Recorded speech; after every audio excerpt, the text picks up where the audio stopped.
اگر عورت بدزمار ہو اپنے سسر ساس کو بھی گالیاں دینا ہے، اس کو طلاق دینا واجب ہے؟ عموماً اس طرح کے جو لوگ ہیں وہ آپ کو ون سائیڈڈ پکچر بتاتے ہیں.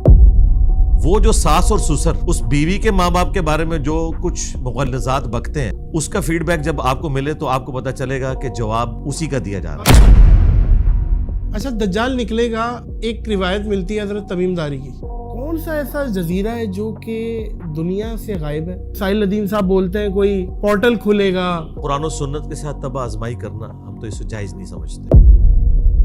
کیا علی بھائی میت کو پتا چلتا ہے کہ اس سے قبر میں ملنے کون آیا ہے؟ اگر کوئی کہتا ہے سنتے ہیں تو بھائی اگر اس نے میری ڈائریکٹ سنی ہے نا، پھر میرا بھی حق ہے کہ اس کی بھی قبر سے باہر نکلے. تو وہ کبھی نہیں نکلی بھی کسی نے سنی تو بھائی ہماری بھی ڈائریکٹ نہیں جاتی، اللہ تعالیٰ پہنچاتا ہے ان تک. بس یہ عقیدہ ہے. مرحوم والدین اگر خواب میں پریشان دکھیں بھائی والدہ میں، تو یہ خواب کے معاملات کتنے فیصد حقیقت ہوتے ہیں؟ اگر اس طرح کا خواب کوئی دیکھتا ہے، سب سے پہلے اپنے ماں باپ کے لیے مغفرت کی دعا کرے، اس کے بعد ان کی طرف سے صدقہ اور خیرات کرے. ایک مسلمان چرچ یا مندر جا سکتا ہے؟ غیر مسلموں کی عبادت گاہیں ہیں، وہاں پہ آپ جا سکتے ہیں. قیامت کی نشانیوں پہ میں کچھ سوالات کرنا چاہ رہا ہوں. ابھی تک کون کون سی نشانیاں ہیں جو پوری ہو چکی ہیں آپ کے علم میں؟ پاکستان میں تو ساری ہو چکی ہیں، یورپ امریکہ بہت خوشحال ہے. اور اگلی بات آپ کو بتاؤں بڑی خطرناک.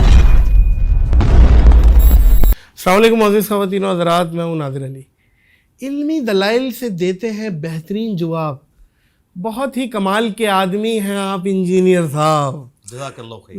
السلام علیکم ورحمۃ اللہ وبرکاتہ. وعلیکم السلام ورحمۃ اللہ وبرکاتہ. ولا حول ولا قوۃ الا باللہ. اللہم صلی علی محمد وعلی آل محمد. سبحان اللہ. ویلکم اگین جی ناظر بھائی، آپ کو ہماری اکیڈمی میں دوسری دفعہ جی الحمدللہ 2.0. الحمدللہ. اچھا، یہ خطبہ جو آپ دیتے ہیں، یہ ایک آپ نے ٹرینڈ، ایک ہر کسی کا الگ ہے، آپ کا اس کا مطلب کیا ہے؟ یہ جو میں نے پڑھا لا حول ولا قوۃ الا باللہ، صحیح بخاری اور صحیح مسلم دونوں کے اندر حدیث موجود ہے. صحابہ کرام علیہم رضوان کہتے ہیں کہ ہم ایک سفر میں تھے اور اپنے اپنے عقیدے کے اظہار کے لیے کوئی بلند آواز سے اللہ اکبر پڑھ رہا تھا، کوئی سبحان اللہ پڑھ رہا تھا، کوئی الحمدللہ. تو نبی علیہ السلام نے فرمایا کہ اتنی اونچی آواز میں نہ پڑھو، تم کسی بہرے اور غائب کو نہیں سنا رہے، سبحان اللہ. تم اس کا ذکر کر رہے ہو جو تمہاری سواری کی گردن سے بھی زیادہ تمہارے قریب ہے. اور پھر آپ علیہ السلام نے فرمایا کیا میں تمہیں جنت کے خزانوں میں سے ایک خزانہ نہ دوں جو میرے رب نے مجھے دیا ہے؟ وہ ہے لا حول ولا قوۃ الا باللہ. نہیں ہے طاقت نیکیاں کرنے کی اور نہ ہمت ہے گناہوں سے بچنے کی مگر اس کی توفیق سے. یعنی آپ سرنڈر کر دیتے ہیں کہ اے اللہ تیری توفیق ہے. یہ اس میں اعظم ہے لا حول ولا قوۃ الا باللہ. اس میں اللہ کا ذکر بھی ہے، اللہ کے سامنے عاجزی کا اظہار بھی ہے، اللہ کی تعریف بھی ہے. اور دوسرے نمبر پہ میں ساتھ پڑھتا ہوں اللہم صلی علی محمد وعلی آل محمد، درود شریف. کیونکہ جامعہ ترمذی میں حدیث ہے جو شخص اللہ کی حمد اور درود شریف کے ذریعے اللہ کی طرف متوجہ ہوتا ہے نا، اللہ تعالیٰ اسے محروم نہیں لوٹاتا. تو یہ دونوں کام میں یکجا کرتا ہوں. ماشاء اللہ، اللہ استقامت دے. آمین. اچھا علی بھائی، اگر عورت بدزمار ہو، مطلب اپنے سسر ساس کو بھی گالیاں دینا، ایسے ماحول ملتے ہیں میاں کی غیر موجودگی میں اور میاں اگنور بھی کرتے ہیں. یہ والا تو ایکسٹریم رن مریدی ہے نا، اور بہت زیادہ بد اخلاق ہو، آوازیں بھی باہر تک آئیں چیخنے چلانے کی، اس کو طلاق دینا واجب ہے؟ نہیں، کیوں طلاق دینی ہے میرے بھائی؟ نہیں آ رہی سمجھ اسے. ہاں جی، میں آپ کو یہ بتاؤں کہ عموماً اس طرح کے جو لوگ ہیں وہ آپ کو ون سائیڈڈ پکچر بتاتے ہیں. وہ جو ساس اور سسر اس بیوی کے ماں باپ کے بارے میں جو کچھ مغلظات بکتے ہیں، اس کا فیڈ بیک جب آپ کو ملے تو آپ کو پتا چلے گا کہ جواب اسی کا دیا جا رہا ہے. اور اگر وہ صحیح ہے ساس اور سسر ایسی سچویشن میں کہ جہاں پہ اللہ ون کرے سائیڈڈ ایسی بات ہو، ایسی بھی ہے، کیونکہ دونوں طرف ہے علی بھائی، دونوں طرف ہے. لیکن میں اس بات کو کلیئر کروں، بہت پڑھے لکھے بھی، جی میں آپ کو بتاتا ہوں، پڑھے لکھے بھی طوفان بدتمیزی جو ڈگری سمجھ کے وہ ان پڑھ جاہل بولتے ہیں کہ تمہیں کیا پتا جو ہمیں پتا ہے ہم نے. جی میں آپ کو پہلے بتاؤں، میں چونکہ اس معاشرے کا حصہ ہوں، میرے پاس فیڈ بیک آتی ہے اس حوالے سے. 80% سے زیادہ کیسز وہی ہیں جو میں آپ کو بتا رہا ہوں. یہ ابتدا جو ہے نا اس ساس اور سسر کی طرف سے ہوتی ہے کہ وہ لوگ اس کو زبانی کلامی تو بیٹی کہتے ہیں لیکن بیٹیوں والا درجہ نہیں دیتے. ٹھیک ہے، یہ تو ایک پوائنٹ آ گیا. جی نہیں، میں یہ پوری بات مکمل کروں گا، یہ پوری ڈاکٹرن ہے. جی. دوسری بات، وہی ساس اور سسر جب ان کی اپنی جوان بیٹی 10-11 بجے سو کے اٹھتی ہے نا تو وہ اپنے محلے کی عورتوں کو نہیں بتاتے کہ 10 بجے تک سوئی رہتی ہے, لیکن اپنی بہو کی یہ برائی ساری عورتوں کے ساتھ وہ کرتے ہیں. Double standard. Double standard. چونکہ انہوں نے بیٹی مانا نہیں ہے, ایک کمپٹیٹر مانا ہے, تو بھائی تیار رہے پھر کمپٹیشن کے لیے, کیونکہ قرآن میں ہے کہ برائی کا بدلہ اتنے ہی لیول کی برائی ہے. ہاں اگر تم معاف کر دو تو تمہارا اجر تمہارے رب کے حضور پکا ہو جائے گا, سورہ شورہ میں آیا. اچھا یہ میں پہلو میں اس ترتیب کور کروں گا. اب میرا سوال میں ادھر آ رہا ہوں نا سرکار, چونکہ آپ نے سوال کیا نا تو میں تو ایک طرف کا وکیل تو نہیں بنوں گا, میں نے تو دونوں طرف کی بات کرنی ہے. اچھا برائی کا بدلہ اس کے لیول کی برائی ہے, معاف کر دیں گے تو اللہ تعالیٰ اجر دے گا. اب یہ جو آپ کیس بتا رہے ہیں ایکسٹرا آرڈنری قسم کا, کہ جہاں پر ساس سسر تو بڑا اچھا رویہ رکھے ہوئے ہیں لیکن کمزور ہیں بیچارے, جی اس بیوی کو کسی پاگل کتے نے کاٹ لیا ہے کہ بغیر کسی وجہ کے وہ گالیاں نکال رہی ہے. اول تو میری اپنی زندگی میں اس طرح کی کوئی ایگزامپل رپورٹ نہیں ہوئی. علی بھائی میں آگے بتاتا ہوں, اور سرکار مجھے جواب دو. آپ کا میں نے سوال سمجھ لیا. میرا سوال تھا ہی بیسیکلی اسی پہ. یہ والا تو ایک پوائنٹ ہم نے بچپن سے سنا ہے, نہ وہ بھی نہیں سنا. والدین والا, اور بچپن سے ہم نے یہ سنا ہے کہ ماں باپ کہیں تو بیوی کو طلاق دے دو. بچپن سے آپ لوگوں نے یہ غلط بات سنی ہوئی ہے جس کا دین سے کوئی تعلق نہیں ہے. اس وقت صرف ایک بندہ ہے جس نے تھوڑی بہت آواز بلند کی, وہ مولانا طارق جمیل صاحب ہے حافظہ اللہ تعالی, لیکن انہوں نے بھی علمی دلائل کے ساتھ بات نہیں رکھی, اپنا پوائنٹ آف ویو رکھا ہے. لیکن میں قرآن و سنت کی روشنی میں یہ ساری چیزیں ڈیفینڈ کرنے کے لیے تیار ہوں کہ یہ جو آپ کو دین بتایا گیا نا, جس میں آپ کو ماں باپ ایک منی گاڈ بنا کے پیش کیے گئے ہیں اور بیوی کو ایک ولن بنا کے پیش کیا گیا, حالانکہ اسلام میں ساس سسر کا رشتہ ایگزسٹ ہی نہیں کرتا. کوئی ایک آیت, کوئی ایک حدیث بتائیں جس میں ساس سسر کے حوالے سے کوئی چیز موجود ہو, ہمیشہ ماں باپ کا ہے. اب اگلی بات, آپ نے اپنی بیوی سے اپنے ماں باپ کی اتنی ہی خدمت کروانی ہے جتنی خدمت آپ کی بیوی اپنے ماں باپ کی آپ سے کرواتی ہے. بس اسلام میں یہ تھا کہ میاں بیوی بچے یہ ریلیشن شپ ہے. جیسے ہی شادی ہوتی تھی اللہ کے خیمہ لگ جاتا تھا, وہ اپنی فیملی کو لے کے الگ ہو جاتا تھا. وہ جو خاوند ہے وہ آ کے ماں باپ کی خدمت کرے گا, یہ اس کے اوپر فرض ہے, اس کی بیوی کے اوپر فرض نہیں. وہ علیحدہ سے رہے. اس کا سلوشن میں آپ کو بتا رہا ہوں, گالی گلوچ کا طلاق نہیں حل. طلاق یہ ہے کہ اپنی بیوی کو لو, سائڈ پہ ہو جاؤ, اپنے ماں باپ کی خدمت تم کرو اور اپنے گھر کو بساؤ. ہاں یہ بالکل صحیح ہے یہ بات. اور اگلی بات آپ کو بتاؤں بڑی خطرناک, لیکن وہ ایک دل میں تو بات آئے گی علی بھائی کہ میرے ماں جی میں بتاتا ہوں آپ کو, میں تو ایٹ لیسٹ گالیاں نہیں دیتا, میں تو برا بھلا نہیں کہتا, اور وہ میرے ماں باپ کے ساتھ اس طریقے کا رویہ رکھتی ہے. دل میں تو آتا ہے, کچھ لوگوں کے نہیں آتا. ہاں جی, بات یہ ہے کہ اگر وہ کر رہی ہے نا, یہ ایک وجہ نہیں جس کے اوپر طلاق دے دی جائے. مجھے بتائیے کیا کسی بیوی نے آج تک خامن سے کھلا لیا اس بات کے اوپر کہ تو میرے ماں باپ کو گالیاں نکالتا ہے, مجھے جہیز نہ ملنے کے اوپر تانے دیتا ہے؟ وہ جاتی بھی ہے نا اپنے ماں باپ کے پاس تو اسے تسلی دی جاتی ہے کہ بیٹا صبر کرو. یہ صبر سارا عورتوں کے لیے ہے, مرد نے کوئی صبر نہیں کرنا.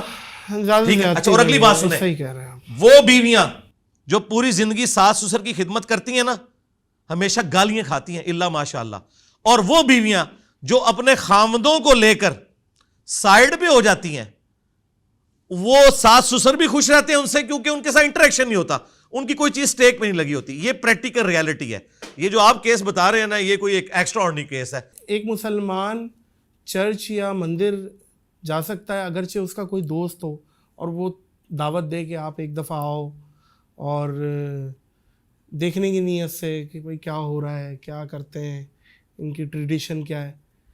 اس میں تو کوئی حرج نہیں ہے, میری اس کے اوپر ویڈیو بھی ریکارڈ ہے. جب مفتی طارق مسعود صاحب مندر گئے تھے, لوگوں نے اعتراض کیا تھا, تو میری ویڈیو اس کے اوپر آئی تھی کہ مندر میں جو ایکٹیویٹیز ہو رہی ہیں نا, اس کے اوپر آپ کو ریزرویشن کر سکتے ہیں کہ آپ نے اس کا حصہ نہیں بننا. باقی اگر آپ عبرت حاصل کرنے کے لیے, تو قرآن میں جگہ جگہ آیا سیرو فی الارض, پھر ساتھ یہ بھی آیا کہ تم زمین میں گھوم پھر کے دیکھو, سیرو فی الارض, کہ کتنے ہی جو قلعے تھے وہ ویران ہو چکے ہیں, کتنے ہی کنویں تھے جو اس وقت خشک ہو چکے ہیں. اس سے تم نے عبرت حاصل کرنی ہے. اسی طریقے سے جو غیر مسلموں کی عبادت گاہیں ہیں, وہاں پہ آپ جا سکتے ہیں عبادت کرنے کے لیے نہیں ان کے طریقے پہ, بلکہ وہاں پہ آپ نالج کے طور پہ, اس میں کوئی حرج نہیں ہے. آپ دیکھیں آیا صوفیہ کھولا ہے نا ٹرکی والوں نے, جی ترکیے والوں نے, تو وہاں پہ جمعے کی نماز ہوتی ہے نا, جیزس کرائسٹ کی جو سامنے تصویر ہے نا, اس کے آگے وہ پردہ لٹکاتے ہیں. جی جی جی ہاں. جی میں اور نماز پڑھتے ہیں. بالکل ٹھیک ہے, نماز پڑھ لی, اس کے بعد پردہ انہوں نے ہٹا دیا. ہاں نماز اس حالت میں نہیں ہوگی کہ سامنے آپ کی تصویر ہو, کیونکہ ظاہر ہے وہ تعظیم کی نیت سے تصویر بنی ہوئی ہے. تو وہ انہوں نے اس کو مینیج کیا. اس طرح کے کوئی معاملات ہوں نا وہ آپ ٹیلر میڈ کر سکتے ہیں. اور میں مسلمانوں سے بھی یہ کہوں گا اسپیشلی اس حوالے سے کہ تھوڑے آپ اتنے زیادہ کنزرویٹو نہ بن جائیں. دیکھیں جرمنی میں, یورپ میں, امریکہ میں جب کووڈ کے دن تھے اور سوشل ڈسٹینسنگ کی وجہ سے مسلمانوں کے پریئر ہال چھوٹے تھے, تو انہوں نے گرجوں کے دروازے کھولے, کئی لوگوں نے وضو خانے بنوائے, وہاں پہ ٹوائلٹس بنوائے, ملینز آف ڈالر لگائے کہ مسلمان جمعے کی نماز ادا کرے. آپ میں بھی یہ حوصلہ ہونا چاہیے کہ اگر کوئی کرسچنز یا جوز میں سے مسجد میں آنا چاہتا ہے تو آپ اسے اجازت دیں, کوئی مسئلہ نہیں. اچھا, اللہ تعالیٰ کے لیے لفظ تو کہنا, اچھا ہمارے معاشرے میں علی بھائی کسی کو تو تڑاک کریں, وہ تو تڑاک کر رہا ہے, تمیز نہیں ہے. اور خالق کو آپ, یہ ایک عام جو انسان ہے اس کے پیچھے کیا حکمت ہے کہ لفظ تو بولا جاتا ہے, اور اس میں کیا ہے؟ ہاں جی, اس میں حکمت یہ ہے کہ ہمارا سب سے بڑا مسئلہ اللہ اور اس کے رسول عز و جل و صلی اللہ علیہ وآلہ وسلم کے حوالے سے یہ ہے کہ ہم اس معاشرے میں پیدا ہوئے ہیں جہاں ہمیں عربی کا تعارف ہی نہیں ہے. اللہ کا شکر ہے کہ عربی اور انگریزی میں تو اور آپ کا فرق ہی کوئی نہیں ہے. اچھا, الحمدللہ, ٹھیک ہے. لہٰذا یہ ہے ہی سارا ڈرامہ بازی, آپ اور تم, یہ ڈرامہ ہے. ٹھیک ہے, اللہ تعالیٰ نے جو اپنے لیے زبان چوز کی ہے نا, اس میں آپ اور تم کا فرق ہی نہیں. تم بھی تم ہوتا ہے, آپ کے لیے بھی تم ہی ہوگا.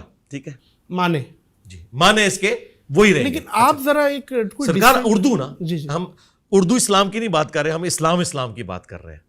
یہ مولانا مودودی رحمۃ اللہ علیہ نے بڑی پیاری بات کی تھی کہ سب کانٹیننٹ انڈیا, پاکستان, بنگلہ دیش کے مسلمانوں نے اسلام نہیں قبول کیا, اسلام نے انہیں قبول کر لیا ہوا ہے. انہوں نے نہیں اسلام قبول کیا, اسلام نے انہیں قبول کر لیا کہ ٹھیک ہے تم بھی بھیڑ بکری ہو, آ جاؤ, تمہیں ایکسیپٹنس دے دوں گا. انہوں نے ابھی تک اسلام نہیں قبول کیا کہ اسلام کے اندر یہ چیزیں تھیں. تو یہاں آ جائیں, تو اور تم میں اور آپ میں کوئی مسئلہ نہیں ہے, آپ یہ استعمال کر سکتے ہیں. اور یاد رکھیے گا, تو شمع رسالت ہے. اعلیٰ حضرت نے کئی نعتوں میں تو اور تڑا, جو یہ تو تڑا ہی کہتے ہیں نا, استعمال کیا, کوئی فرق نہیں پڑتا بھائی. اللہ کے لیے استعمال کریں, پیغمبر کے لیے استعمال کریں. یہ مقصد آپ نے مطلب بتا دیا نا, اس کا معنی بتا دیا. اچھا, لیکن وہ مطلب عربی میں ہے, اردو میں یہ بدتمیزی ہے. ہاں, لیکن اردو کے اسلام کا, اس اسلام سے کوئی تعلق نہیں جو مکہ مدینے سے نکلا تھا. یہ ان کا اسلام ہے, سیدھی سی بات. اردو کی کیا ہسٹری ہے بائی دی وے, کب سے؟ یہ تو دیکھیں, فارسی, عربی مین, یہ دو زبانیں ہیں جن سے یہ ایوالو ہوئی ہے. اور اس میں ہم نے اپنے کچھ کرائٹیریا رکھ لیے ہوئے ہیں, خصوصاً لکھنؤ اور بریلی کی اردو میں ایک پروٹوکول رکھا ہے. اب آپ دیکھیں, اس سے بھی خطرناک چیز ہے, قرآن میں اللہ تعالیٰ نے اپنے آپ کو ہم کے سیغے سے بھی کہا ہے, انا نحن نزلنا الذکر وانا لہ لحافظون. بے شک ہم ہی نے نازل کیا اس الذکر یا دہانی والی کتاب کو, اور ہم ہی اس کی حفاظت کرنے والے ہیں. حالانکہ اللہ تو سنگولر ہے, لیکن یہاں اللہ نے عربی میں ہم کا سیغہ اپنے لیے شہنشائیت کے لیے استعمال کیا. اچھا, کراچی کے لوگ بھی, لکھنؤ کے لوگ بھی کہتے ہیں ہم گئے تھے, ہم نے پان لیا, حالانکہ وہ جانے والا اکیلا ہوتا ہے. ہاں, ہم کا لفظ استعمال ہوتا ہے نا. اچھا, میں یہاں پہ یہ بھی آپ کو بتا دوں, اللہ فرماتے ہیں یا اللہ فرماتا ہے, عربی میں دونوں ایک ہی ہے. صحیح, ٹھیک ہے. لہٰذا آپ فرماتا ہے کہ اللہ سے ہماری بھائی فرینکنس کا رشتہ ہے. اللہ تعالیٰ فرماتا ہے کہ مت کہو تم اپنے آپ کو کہ تم بہت پرہیزگار ہو, وہ تو تمہیں اس وقت سے جانتا ہے جب تم ماں کے پیٹ میں ایک جنین تھے. ٹھیک ہے, اپنے آپ کو پاکیزہ نہ کہا کرو. اللہ سے میرا فرینکنس کا رشتہ ہے. الذین یذکرون اللہ قیاما وقعودا وعلی جنوبہم, اٹھتے بیٹھتے کروٹوں پر لیٹے اللہ کو ہر حال میں ہم یاد کرتے ہیں.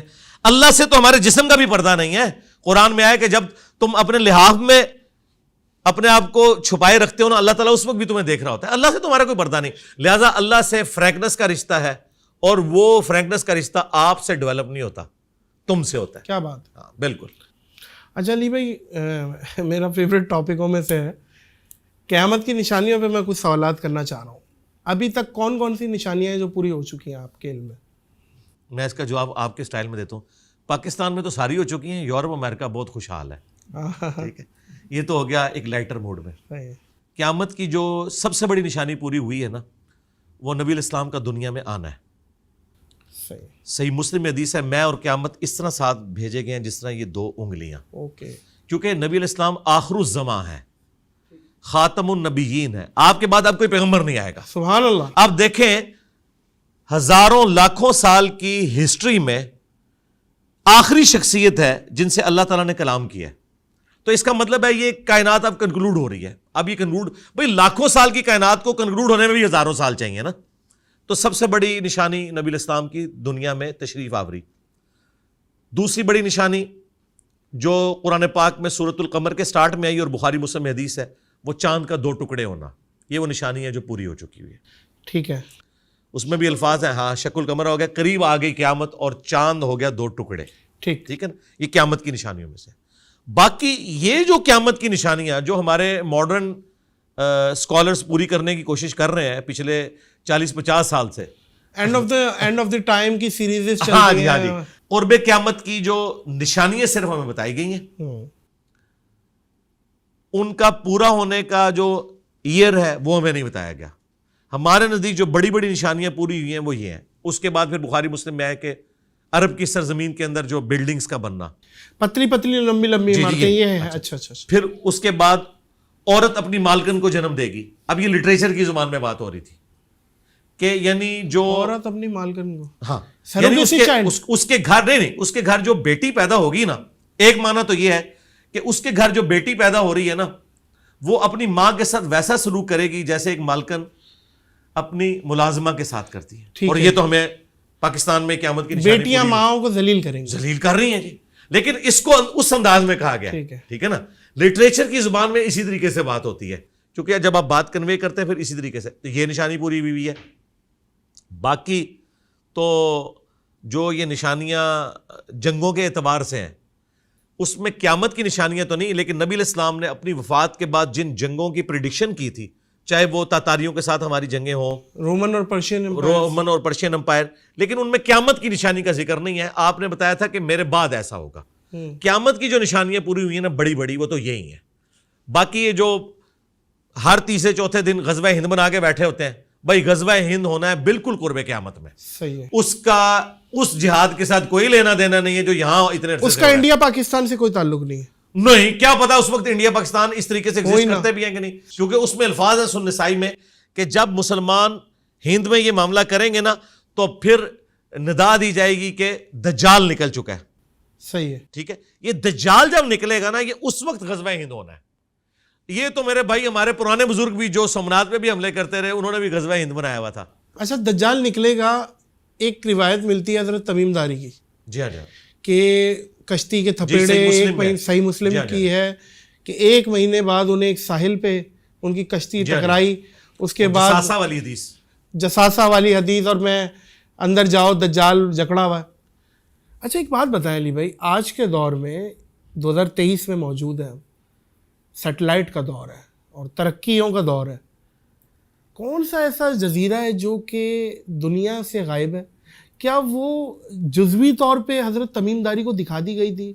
اللہ نے پردہ رکھا ہوا ہے کہ قرب قیامت وہ پردہ ہٹے گا, یا جیسے ساحل ندیم صاحب بولتے ہیں کوئی پورٹل کھلے گا, اور وہ پورٹل کے تھرو ظاہر ہے بھائی یاجوج ماجوج کہاں ہے؟ کہا جاتا ہے کہ کوئی زمین کا حصہ باقی نہیں رہے گا, اتنی لاشیں ہوں گی, تو وہ یاجوج ماجوج ایگزیکٹلی زمین پہ تو فزیکلی نظر نہیں آتے. تو یہ اس پہ آپ کی کیا مائنڈ سیٹ ہے؟ اس کی قرآن و سنت کے ساتھ تب آزمائی کرنا ہم تو اسے جائز نہیں سمجھتے. صحیح. جتنا نالج ہمیں قرآن و سنت کی روشنی میں بتایا گیا ہے, ہم اس کے بعد اس پہ کلام نہیں کریں گے. ہم لاجیکلی آپ کو بتاتے ہیں, یہ اللہ تعالیٰ نے قرآن پاک میں بھی یاجوج اور ماجوج کے بارے میں فرمایا کہ اللہ تعالیٰ جب چاہے گا انہیں کھول دے گا. جب تک اللہ تعالیٰ نے نہیں کھولا ان کو, چاہے وہ اس پلانٹ ارتھ پہ بھی ایگزسٹ کرتے ہوں, پردے میں رہیں گے, کسی فزیکل انسٹرومنٹ کے ذریعے آپ اسے ڈیٹیکٹ نہیں کر سکتے. اچھا اس کے میں آپ کہیں گے اس کا ثبوت, میں آپ کو ثبوت دیتا ہوں. مجھے بتائیں, صحیح مسلم میں حدیث ہے کہ نبی علیہ السلام نے شب معراج بیت المقدس میں تمام انبیاء کی امامت فرمائی. باقی انبیاء تو برزخی طور پر آئے تھے, دنیا سے تو جا چکے تھے, ان کے بارے میں تو آپ کہہ سکتے ہیں کہ وہ فزیکل نہیں تھا بلکہ ایک برزخی معاملہ تھا, خواب بھی نہیں تھا لیکن برزخی معاملہ تھا. نبی علیہ السلام تو اس دنیا میں سے گئے تھے نا بیت المقدس میں, سمجھ گیا. اچھا اب ایک شہر کے اندر 1.25 لاکھ بندہ اکٹھا ہو جائے اور وہ وہاں تو ہال چال مچ جانی چاہیے, یروشلم میں تو چند سینکڑوں کی آبادی تھی, صحیح 1.25 لاکھ بندہ کہاں تھا؟ اس مسجد میں 1.25 لاکھ بندہ آ سکتا تھا؟ مجھے بتائیں, آج بھی نہیں آتا. ہاں یہ موڈ ہے, برزخی موڈ ہے. اچھا ٹھیک ہے, اب یہ اللہ تعالیٰ کے پردے ہیں, خدا کے لیے انہیں فزیکل ان پردوں سے نہ کریں. اگر وہ اس طرح کی چیزیں کسی کو دکھائی گئی ہیں نا, جس طرح کہ صحیح مسلم میں آتا ہے کہ ایک صحابی کہتے ہیں کہ میں سورۃ الکہف کی تلاوت کر رہا تھا تو ایک صاحبان بالکل میرے قریب آیا, میرا گھوڑا بھی بدک گیا. نبی علیہ السلام کو جب بتایا تو کہا کہ فرشتے تھے. ٹھیک ہے, اب اس وقت ان کو ایک دفعہ ایکسپیرینس ہوا, ورنہ ہر بندہ تو اس طرح فرشتے نہیں دیکھتا, ایسے تو نہیں ہو سکتا. اسی طریقے سے صحیح مسلم میں حدیث ہے, عمران بن حسین ایک صحابی تھے, وہ فرشتوں کا سلام سنا کرتے تھے, دیکھا انہوں نے بھی نہیں. تو یہ اللہ تعالیٰ اس طرح کے معاملات کرتا ہے, یہ جزوی معاملات ہیں. یہ نہیں آپ کہیں گے کہ میں قبر کے اندر کیمرہ لگا لوں تو مجھے جو ہے وہ منکر نکیر نظر آئے, ایسا نہیں ہوگا. وہ اس فزیکل ورلڈ سے تعلق نہیں رکھتی. یہ علم غیب سے متعلقہ چیزیں ہیں, اور علم غیب کا جو معاملہ ہے یہ نبی علیہ السلام کے بتانے پر ہم نے اس پہ عقیدہ رکھا ہے. اللہ تعالیٰ اپنے پیغمبروں کو علم غیب دیتا ہے اور وہ اس کی خبر امت تک پہنچاتے ہیں. نبی علیہ السلام کو عذاب قبر دکھایا گیا. اور یہاں پہ میں ایڈ کر دوں ایک چیز, بخاری مسلم حدیث ہے, نبی علیہ السلام 2 قبر والوں کے پاس سے گزر رہے تھے, آپ رک گئے, آپ نے فرمایا ان دونوں کو عذاب ہو رہا ہے, ایک چگلی کھاتا تھا, ایک پیشاب کے چھینٹوں سے نہیں بچتا تھا. آپ نے ایک ٹہنی توڑی, اس پہ لگائی اور فرمایا کہ جب تک ہری رہیں گی ان کے عذاب میں تخفیف ہوگی, نبی علیہ السلام کی دعا کی برکت سے. اب مجھے بتائیں, صحابہ میں سے تو کسی کو نہیں نظر آیا. جو صحابہ نبی علیہ السلام کی صحبت میں رہتے تھے انہیں وہ عذاب قبر نظر نہیں آیا. اس سے بڑھ کر مسلم میں حدیث ہے, میں نے ارادہ کیا کہ اللہ تعالیٰ تمہیں یہ عذاب قبر سنوا دے, دکھا نہیں, لیکن میں نے ارادہ ترک کر دیا ورنہ تم اپنے مردے دفنانا چھوڑ دو گے. یار اگر ابو بکر, عمر, عثمان و علی کو عذاب قبر حضور کے ساتھ رہتے ہوئے نظر نہ آئے, علم غیب کا تعلق صرف پیغمبر تک ہے. بے شک بے شک. اچھا یہ بتائیے گا کہ جب دجال آ گیا, یاجوج ماجوج آ گئے, ساری چیزیں, اس زمانے میں ٹیکنالوجی اٹھ چکی ہے, ٹیکنالوجی کسی بھی طریقے سے ختم ہوئی ہے, تباہ ہوئی ہے. جو اٹامک بمز ہیں, گنز ہیں, جو بھی عام سب ختم ہو گیا. واپس ہم تلواروں پہ آ جائیں گے, یہ روایتیں ملتی ہیں کہ واپس تلواروں. دیکھیں احادیث کے الفاظ سے یوں لگتا ہے کہ جیسے ان کے ٹیکنالوجی ختم ہو جائے گی, جو ہے وہ آپ 7 سال تک مسلمان جلائیں گے. مے بی ایسا ہو, مے ناٹ بی. اگرچہ 2 ملک ایٹم بم مار دیں دنیا میں, ٹیکنالوجی ختم. دیکھیں نہیں اتنی جلدی سیٹلائٹ ختم, یہ ختم. سرکار یہ باتیں وہ لوگ کرتے ہیں جنہیں سائنس کا علم نہیں ہے. جی جی آپ ٹھیک ہے نا, اس طرح نہیں ہوتا کہ ایٹم بم سے دنیا ختم ہو جائے گی. اس کے لیے بہت زیادہ اٹامک بم چاہیے, چند ایٹم بم سے دنیا نہیں ختم ہوگی. اچھا. اور جو لوگ کہتے ہیں ٹیکنالوجی ختم ہو جائے گی, یہ ان کی کیا اثر آئی ہے, may be may not be. اس کی وجہ یہ کہ آپ دیکھیں ہمارے پاس تو اس کے اپوزٹ دلائل بھی موجود ہیں. مثلاً صحیح مسلم میں حدیث ہے, نبی علیہ السلام نے فرمایا کہ قرب قیامت میں جب دجال آئے گا نا تو پہلا دن 1 سال کا ہوگا, دوسرا 1 مہینے کا, تیسرا 1 ہفتے کا, اور چوتھا نارمل, اور پھر نارمل دن شروع ہو جائیں گے. صحابہ کرام نے کہا جب 1 سال کا 1 دن ہوگا تو ہم نمازوں کا کیا کریں گے؟ آپ نے فرمایا تم اندازہ مقرر کر لینا. اب مجھے بتائیں گھڑی بننے سے پہلے کیا کوئی 1 سال کی نمازوں کا اندازہ مقرر کر سکتا تھا؟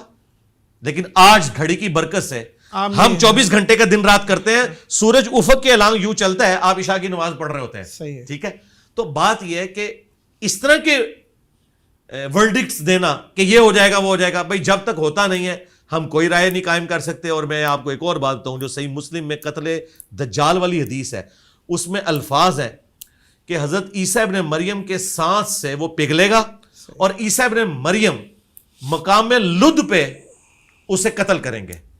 مقام لد پہ 60s میں آ کے اسرائیل نے انٹرنیشنل ایئرپورٹ بنایا, اور لوگ حیران تھے کہ یہاں پہ آ کے اس گاؤں میں بنایا, اس سے پہلے نہیں ایگزسٹ کرتا تھا. وہی ایگزیکٹلی جی, عین ممکن ہے کہ وہ اپنے چارٹر طیارے میں بھاگنے کی کوشش کرے اور عیسیٰ ابن مریم اس پہ میزائل مارے, جس کو نبی علیہ السلام نے تیر سے تشبیہ دی ہے, کیونکہ پھینکے ہوئے ہتھیار ہے نا, تیر آپ میزائل بھی کہہ سکتے ہیں. نبی علیہ السلام جس لینگویج میں بات کرتے تھے نا, وہ ان کے زمانے کی لینگویج تھی. آج کے زمانے میں اس کو ٹرانسلیٹ کرنے کے لیے نبی علیہ السلام نے اسی زمانے کی لینگویج کو استعمال کرنا ہے. آپ آج کے زمانے کی لینگویج نہیں یوز کر سکتے تھے, ورنہ آپ کی جو بیست خاصہ تھی جن لوگوں کی طرف, انہیں تو وہ کمیونیکیشن گیپ تھا. یہ جو لوگ اعتراض کرتے ہیں نا جی قرآن کی جو لینگویج, بھی قرآن اس لینگویج میں بات کرے گا جو اس زمانے کی لینگویج تھی, اس کو ہم نے انٹرپریٹیشن اس کی کرنی ہے. جیسے سورۃ الانفال میں ہے کہ پلے ہوئے گھوڑے تیار رکھو جہاد کے لیے.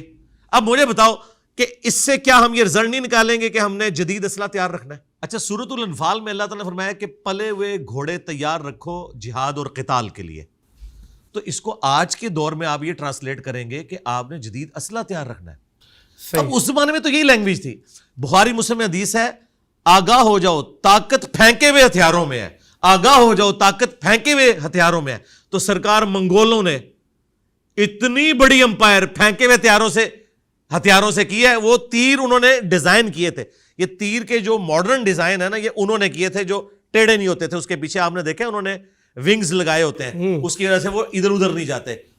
اور آج میزائل ٹیکنالوجی پھینکے ہوئے ہتھیار ہے. آج آپ کے پاس میزائل نہ ہو، آپ کا ایٹم بم کسی کام کا نہیں ہے. آپ جہازوں کے ذریعے ایٹم بم نہیں پھینک سکتے. جہاز ٹارگٹ ہو سکتے ہیں کیونکہ ان کی سپیڈ اتنی نہیں ہوتی ہے جتنی سپیڈ میزائلوں کی ہے. لہٰذا نبی علیہ السلام کی بات آج بھی ویلڈ ہے کہ طاقت پھینکے ہوئے ہتھیاروں میں. سبحان اللہ، الحمدللہ. سبحان اللہ. اچھا، میدان محشر کس ملک میں لگے گی؟ عرفات بھی کہا جاتا ہے مکہ میں، اور شام میں بھی غالباً ایک جگہ ہے، عرفات اسے بھی کہتے ہیں. ایگزیکٹلی کیا ہے جو مکہ کا عرفات ہے وہ بڑی کی جائے گی جگہ کو، وہی جگہ ہے یا کوئی اور کیا ہے؟ قرآن پاک میں اللہ تعالیٰ نے فرمایا کہ قیامت والے دن ہم اس زمین کو ایک دوسری زمین سے بدل دیں گے. اچھا، ہاں، مراد یہ کہ اس کی حالت بدل جائے گی اور یہ بالکل فلیٹ ہو جائے گی. بھائی جب یہ زمین بالکل فلیٹ ہو جائے گی، فلیٹ یہ وہ والی نہیں جو بالکل آپ جس کو عام زبان میں فلیٹ کہتے ہیں، مراد یہ کہ یہ پہاڑ روئی کی طرح اڑ جائیں گے، سمندروں کے پانی ایویپوریٹ ہو جائیں گے، ایک چٹیل میدان ہی سارے کا سارا بن جائے گا، پورے کا پورا سفیر. اس میں میرے بھائی خواہ عرفات میں ہو یا شام میں ہو، پورے کا پورا میدان ایک ہی ہے. جہلم بھی میدان ہوگا، کراچی بھی میدان ہوگا اور عرفات بھی میدان ہوگا.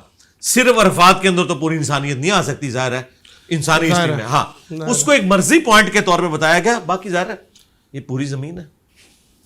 اچھا علی بھائی، حضرت عیسیٰ علیہ نبی کو زندہ اٹھانے کے پیچھے حکمت جو سمجھ میں آتی ہے آپ کے نزدیک، آپ کو کیا لگتی ہے؟ زندہ اٹھایا گیا، اب دیکھیں حضرت عیسیٰ اب بھی آئیں گے اور دجال جیسی پاور جس سے کوئی مقابلہ نہیں کر سکتا وہ پگھلے گا، اور حضرت عیسیٰ اتنے پاورفل ہیں. تو اس وقت بھی جو ان کے خلاف تھے تو پاور تو ہو سکتی تھی، بہت ساری چیزیں ہیں، لیکن ول آف گاڈ ہے، ظاہر ہے اس پہ بات اس پہ تو ہم کر نہیں سکتے. لیکن جو حکمت ہمیں سمجھ میں آتی ہے اٹھانے کی، اور حضرت عیسیٰ ایگزیکٹلی ہیں کہاں پہ، یہ بتاتے ہیں. 2 پوائنٹ. پہلی بات تو یہ ہے کہ عیسیٰ ابن مریم کا اٹھایا جانا اس سے زیادہ حیران کن چیز ان کی معجزانہ پیدائش ہے. صحیح ہے، بالکل ٹھیک ہے. نبی علیہ السلام بھی آسمانوں سے سیر کر کے آئے ہیں، بالکل ٹھیک ہے، ٹھیک ہے، بغیر باپ. ہاں، عیسیٰ ابن مریم تو گئے ہیں اور ابھی تک وہ 5ویں آسمان کے اوپر ہیں. نبی علیہ السلام تو سارے آسمانوں سے ہو کے، جنت سے ہو کے زمین پہ واپس بھی آ گئے، اور آپ صلی اللہ علیہ وآلہ وسلم نے اپنی دعوت حق کو آگے پھیلایا. اب عیسیٰ ابن مریم کا میرے بھائی بغیر باپ کے پیدا ہونا یہ زیادہ کریٹیکل میٹر ہے. اسی کی وجہ سے یہودی ان کو آؤٹ آف ویڈلاک کہتے ہیں، اور کیا کچھ گالیاں عیسیٰ ابن مریم کو دی گئیں اس وجہ سے، جبکہ قرآن کہہ رہا ہے کہ ہم نے مریم اور ان کی اولاد کو جہان والوں کے لیے نشانی بنایا. لہذا یہ کلیئر کریں کہ ان کا آسمانوں پہ اٹھایا جانا یہ کم حیران کن بات ہے، زیادہ حیران کن بات بغیر باپ کے ان کا پیدا ہونا ہے. اب آ جائیں اس کی حکمت کیا ہے. ایک تو ول آف گاڈ ہے کہ اللہ تعالیٰ نے اس وقت اپنی اس سنت کو ایگزیکیوٹ نہیں کیا جو اللہ تعالیٰ کی سنت ہے کہ رسولوں کے مقابلے پہ جب کوئی آتا ہے تو اللہ تعالیٰ اسے تباہ و برباد کرتا ہے. قوم شعیب کو عذاب دیا گیا، قوم ہود کو، قوم صالح کو یہاں نہیں دیا گیا، یہاں عیسیٰ ابن مریم کو اٹھا لیا گیا. صحیح ہے، شاید قیامت میں لانا ہے، قیامت میں لانا ہے. اور انہی یہودیوں کی اولاد جنہوں نے اپنی روش ابھی تک نہیں چھوڑی، ان سے آ کے بدلہ لینا ہے. اور اس وقت تو ان کے جرائم جو ہیں وہ اپنی ایپکس کو پہنچے ہوئے ہوں گے. صحیح ہے. اور وہ یہودی بھی اس مسیح کے انتظار میں ہیں. ہم اسے اینٹی کرائسٹ کہتے ہیں نا، مسیح الدجال. اب دیکھیں عیسیٰ بھی مسیح ہے اور دجال بھی مسیح ہے، کیونکہ وہ دجال مسیح ہے، جھوٹا مسیح، دغا باز مسیح. اور عیسیٰ مسیح جو ہے وہ کرائسٹ ہے. عیسیٰ مسیح کا مطلب، عیسیٰ مسیح کا حضرت عیسیٰ ابن مریم کے لیے ہم استعمال کرتے ہیں نا مسایا. ٹھیک ہے، مسایا یعنی نجات دہندہ لوگوں کا. اچھا، ہاں، ہادی اور مہدی. صحیح، ٹھیک ہے. اور جن کے ذریعے اللہ تعالیٰ نے لا علاج بیماریوں کی شفا رکھی. ٹھیک ہے.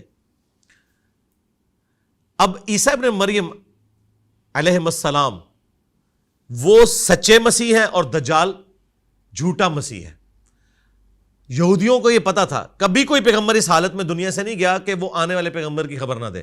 ہمارے نبی الاسلام کی خبر عیسیٰ ابن مریم نے دی تھی. عیسیٰ ابن مریم کی خبر بھی اگلے انبیاء نے دی تھی کہ ایک مسیح آئے گا. ان کی کتابوں میں لکھا تھا, لیکن وہ مسیح آیا, ان کے اوپر انہوں نے الزامات لگائے, اللہ تعالیٰ نے انہیں اٹھا لیا. اب جب دجال آئے گا نا, یہ اس کو مان لیں گے کہ یہ وہ مسیح جو ہماری کتابوں میں ہے. وہ اس دجال کو مسیح سمجھ لیں گے, حالانکہ وہ اینٹی کرائسٹ ہوگا. اور پھر عیسیٰ ابن مریم اسے قتل کریں گے. یہ مسلمانوں کا اور کرسچنز کا اجماعی عقیدہ ہے. اور ایگزیکٹلی ہیں کہاں وہ؟ کون؟ حضرت عیسیٰ 5ویں آسمان کے اوپر. بخاری مسلم میں ہے کہ آپ کی ملاقات ہوئی ہے 5ویں آسمان. جی 5ویں آسمان کے اوپر. اور ابن ماجہ میں حدیث ہے, عیسیٰ ابن مریم سے نبی الاسلام کی گفتگو ہوئی ہے اور انہوں نے کہا کہ جب دجال آئے گا اللہ تعالیٰ مجھے دنیا میں واپس بھیجے گا. اچھا علی بھائی, گھر میں کتے بلی پرندے پالنا, شیر پالنا اور ان کا کاروبار کرنا, کیونکہ پرندہ ظاہر ہے اس کی عادت سے برخلاف کر دیا, آپ نے پنجرے میں بند کر دیا. قید تو ہے, اس نے اڑنا ہے, آپ نے پنجرے میں بند کیا ہوا ہے. اور شیر ایک جانور ہے, جنگلی ہے, خطرناک ہے, آپ پہ حملہ بھی کر سکتا ہے اور مر بھی سکتا ہے, خودکشی کی موت بھی ہو سکتی ہے یہ, کیونکہ آپ کو پتہ ہے یہ سب کچھ. اور پھر اسی طریقے سے کتے بلی پالنا.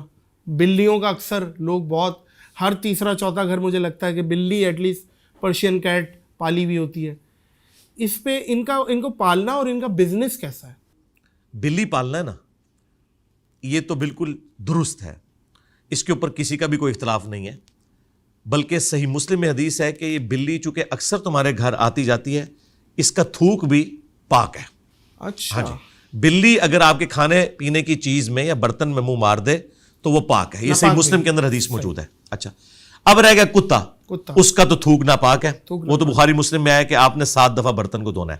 البتہ کتے کو رکھنے کی اجازت ہے. قرآن پاک میں سورۃ المائدہ میں ہے کہ جو سدھائے ہوئے کتے ہیں, شکار کے لیے آپ استعمال کرتے ہیں, وہ آپ رکھ سکتے ہیں, جانوروں کی حفاظت کے لیے رکھ سکتے ہیں, اپنے گھر کی حفاظت کے لیے رکھ سکتے ہیں. لیکن بخاری مسلم میں ہے کہ جو ان وجوہات سے ہٹ کے صرف شوقیہ کتے پالتا ہے تو روزانہ اس کے نامہ اعمال سے 1 قرات, اور ایک حدیث بخاری مسلم میں یہ 2 قرات اجر اس کا کم ہو جاتا ہے, اور 1 قرات احد پہاڑ کے برابر ہے. وہ گناہ ہے پھر وہ رکھنا. اچھا, اب آ جائیں وہ کاروبار کی طرف. تو صحیح مسلم میں حدیث ہے نبی الاسلام نے کتے اور بلی کا کاروبار کرنے سے منع فرمایا. کاروبار کے طور پہ نہیں کر سکتے. ہاں, کوئی کسی کو کوئی کیٹ گفٹ کر دیتا ہے, کوئی کتا گفٹ کر دیتا ہے, وہ تو درست ہے. کاروبار کرنے سے نبی صلی اللہ علیہ وآلہ وسلم نے منع فرمایا. اب آ جائیں پرندوں کی طرف. سب کا جی, اب آ جائیں پرندوں کی طرف. دیکھیں, جو پرندے سائنٹیفکلی یہ چیز ثابت ہو کہ وہ آزاد ماحول کے عادی ہیں اور انہیں قید کرنے سے وہ مر جائیں گے, وہ پرندے پالنا حرام ہوگا. مثلا جو بھی ہوں گے, ابھی اس وقت جو ہمارے علم میں ہے نا, تو وہ نہیں مرتے. یہ پہاڑی طوطا ہو گیا, جی جی, یہ بہت ڈیمانڈ ہے. نہیں مرتے, وہ نہیں مرتے. میں آپ کو بتاتا ہوں, اب مثال کے طور پہ, یہ جو آپ کو پتا ہے پچھلے دنوں مودی نے بھی وہ 12 لیپرڈز خریدے تھے, بلکہ چیتاز لیے ہیں افریقہ سے, وہ پوری ایک کمپین چلائی. وہ مر گئے, ان میں سے تقریباً آدھے مر چکے ہیں. اور ایک چیتا جو ہے نا, اسے تقریباً 10 کلومیٹر کا ایریا چاہیے سروائیو کرنے کے لیے.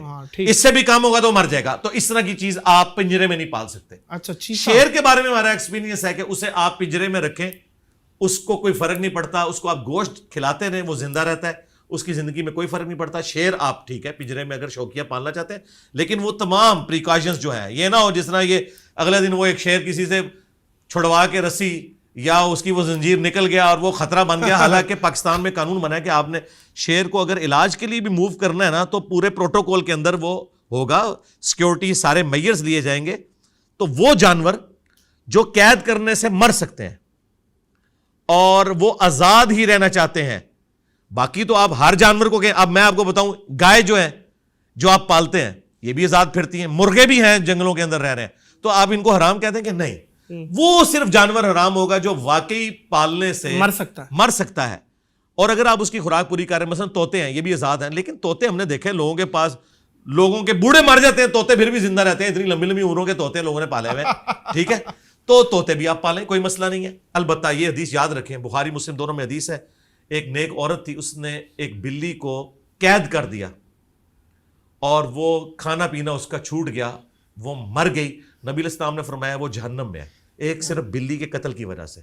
یہ آپ نے ذہن میں رکھنا ہے, جب آپ نے پالنا ہے پھر ذمہ داری کرنی ہے. یہ جن لوگوں نے بھینسیں پالی ہوئی ہیں نا, آپ ان سے پوچھیں, وہ کہتے ہیں ہمارے گھر میں میت ہو جائے نا, میت کو ہم سائڈ پہ رکھتے ہیں, پہلے بھینس کا دودھ دھوتے ہیں, اس لیے کہ بھینس تو مر جائے گی بیچاری چیخ چیخ کے.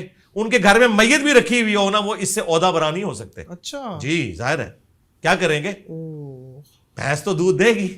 اچھا علی بھائی, مرحوم والدین اگر خواب میں اچھی حالت میں نہ آئے, مطلب پریشان, بھائی خواب میں پریشان دکھیں بھائی والدہ میں, مطلب عذاب ہو رہا ہے, کوئی بخشواؤ بھائی, کوئی ہے ایسا معاملہ, تو یہ خواب کے معاملات کتنی فیصد حقیقت ہوتے ہیں کہ اب ہر کسی کے خواب میں آ رہے ہیں؟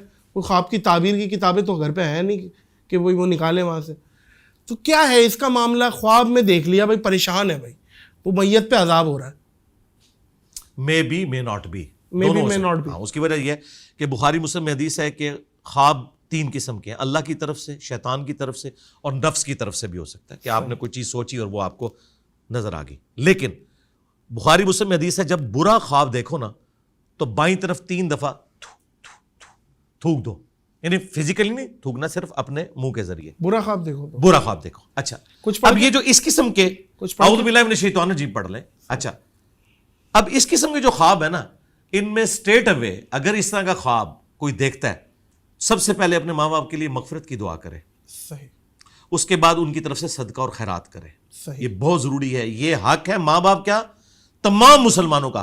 ربنا اغفر لنا ولاخواننا الذین سبقونا بالایمان, اہل ایمان کی نشانی ہے کہ ان سے پہلے جتنے بھی ایمان والے گزرے ہیں ان کے لیے دعائیں مغفرت کرتے ہیں. اور ماں باپ کا تو حق قرآن میں ہے, رب ارحمہما کما ربیانی صغیرا, اے میرے رب ان دونوں پر رحم فرما جس طرح انہوں نے مجھے بچپن میں پالا تھا. آپ صدقہ اور خیرات کریں. سنن ابن ماجہ میں حدیث ہے, ایک شخص کا مرنے کے بعد جنت میں ایک درجہ بلند ہوتا ہے, پوچھتا ہے یا اللہ یہ تو میرا عمل نہیں تھا, اللہ تعالیٰ فرماتا ہے تیرے بیٹے نے دنیا میں تیرے لیے استغفار کیا ہے, اس کی برکت سے میں نے یہ تیرا مرتبہ بلند کیا. یہ بالکل صحیح سند کے ساتھ حدیث موجود ہے.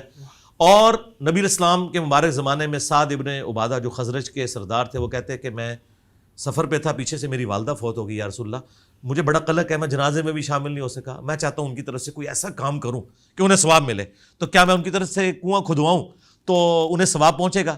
نبی الاسلام نے فرمایا ہاں پہنچے گا. اور سن نسائی میں بخاری میں الفاظ ہیں, وہ ام سعد کا کنواں مشہور ہو گیا, ام سعد کا کنواں. جی جی جی. تو یہ آپ کام کریں, کسی غریب بچے کی کالج یونیورسٹی کا خرچہ اٹھا لیں, کسی غریب خاندان کا راشن والا معاملہ کوئی راشن والا کر لیں, اس طرح کے آپ معاملات کریں, صدقہ اور خیرات کریں. اور اگر والدین خواب میں نہ آئے تو یہ بھی پریشانی ہو جاتی ہے, خواب میں نہیں آئے. نہیں, یہ تو کوئی قرآن و حدیث میں نہیں ہے کہ ماں باپ نے ضرور آنا ہے, ضرور آپ نے بس دعا کرنی ہے. ان کی قبر پہ بھی جائیں. نبی الاسلام اپنی والدہ کی وفات کے 50 سال کے بعد قبر پہ گئے, وہاں روئے. ابا, ہاں آپ بھی گئے ہوئے ہیں ماشاء اللہ تعالیٰ, صحیح مسلم کے اندر یہ حدیث موجود ہے. ماں باپ کی قبر پہ جائیں, قبر پہ بھی جا کے دعا کریں, گھر میں بھی دعا کریں. اچھا یہ دعا صرف ماں باپ جو مرے ہوئے ہیں ان کے لیے نہیں کرنی, زندہ ماں باپ کے لیے بھی کرنی ہے. صحیح, لوگ کہتے ہیں مرنے کے بعد کریں گے, بھائی زندگی میں بھی ان کو ضرورت ہے. صحیح, صحیح. اچھی اولاد تو صدقہ جاریہ ہے. جی ہاں جی. کیا علی بھائی میت کو پتہ چلتا ہے کہ اس سے قبر میں ملنے کون آیا ہے؟ مطلب میت کو دفن ہوئے ہوئے سالوں ہو گئے اور کوئی چچا آتے ہیں ان کی قبر پہ آئے ہیں, تو پتہ چلتا ہے میت کو کہ کون ہے؟ اس طرح کی کوئی بات نہیں ہے, ہمیں صرف یہ حکم دیا گیا کہ آپ نے قبرستان جا کے کہنا ہے. صحیح مسلم میں حدیث ہے, السلام علیکم اہل الدیار من المؤمنین والمسلمین وَإِنَّا إِن شَاءَ اللَّهُ بِكُمْ لَلَاحِقُونَ نَسْأَلُ اللَّهَ لَنَا وَلَكُمُ الْعَافِيَةَ. یہ آپ نے دعا کرنی ہے. ہمارا سلام ان مردوں تک پہنچتا ہے, لیکن یہ کہنا کہ وہ سنتے ہیں اور وہ جواب دیتے ہیں, ڈائریکٹلی ہماری بات سنتے ہیں, کوئی بات ہاں اگر کوئی کہتا ہے سنتے ہیں تو بھائی اگر اس نے میری ڈائریکٹ سنی ہے نا, پھر میرا بھی حق ہے کہ اس کی بھی قبر سے باہر نکلے, تو وہ کبھی نہیں نکلی بھی کسی نے سنی. تو بھائی ہماری بھی ڈائریکٹ نہیں جاتی, اللہ تعالیٰ پہنچاتا ہے ان تک, بس یہ عقیدہ ہے.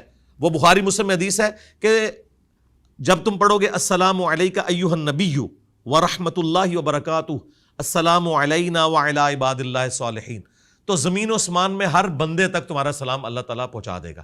یہ اللہ تعالیٰ پہنچاتا ہے, یہ برزخی موڈ ہے, اس کا اس فزیکل ورلڈ سے کوئی تعلق نہیں ہے.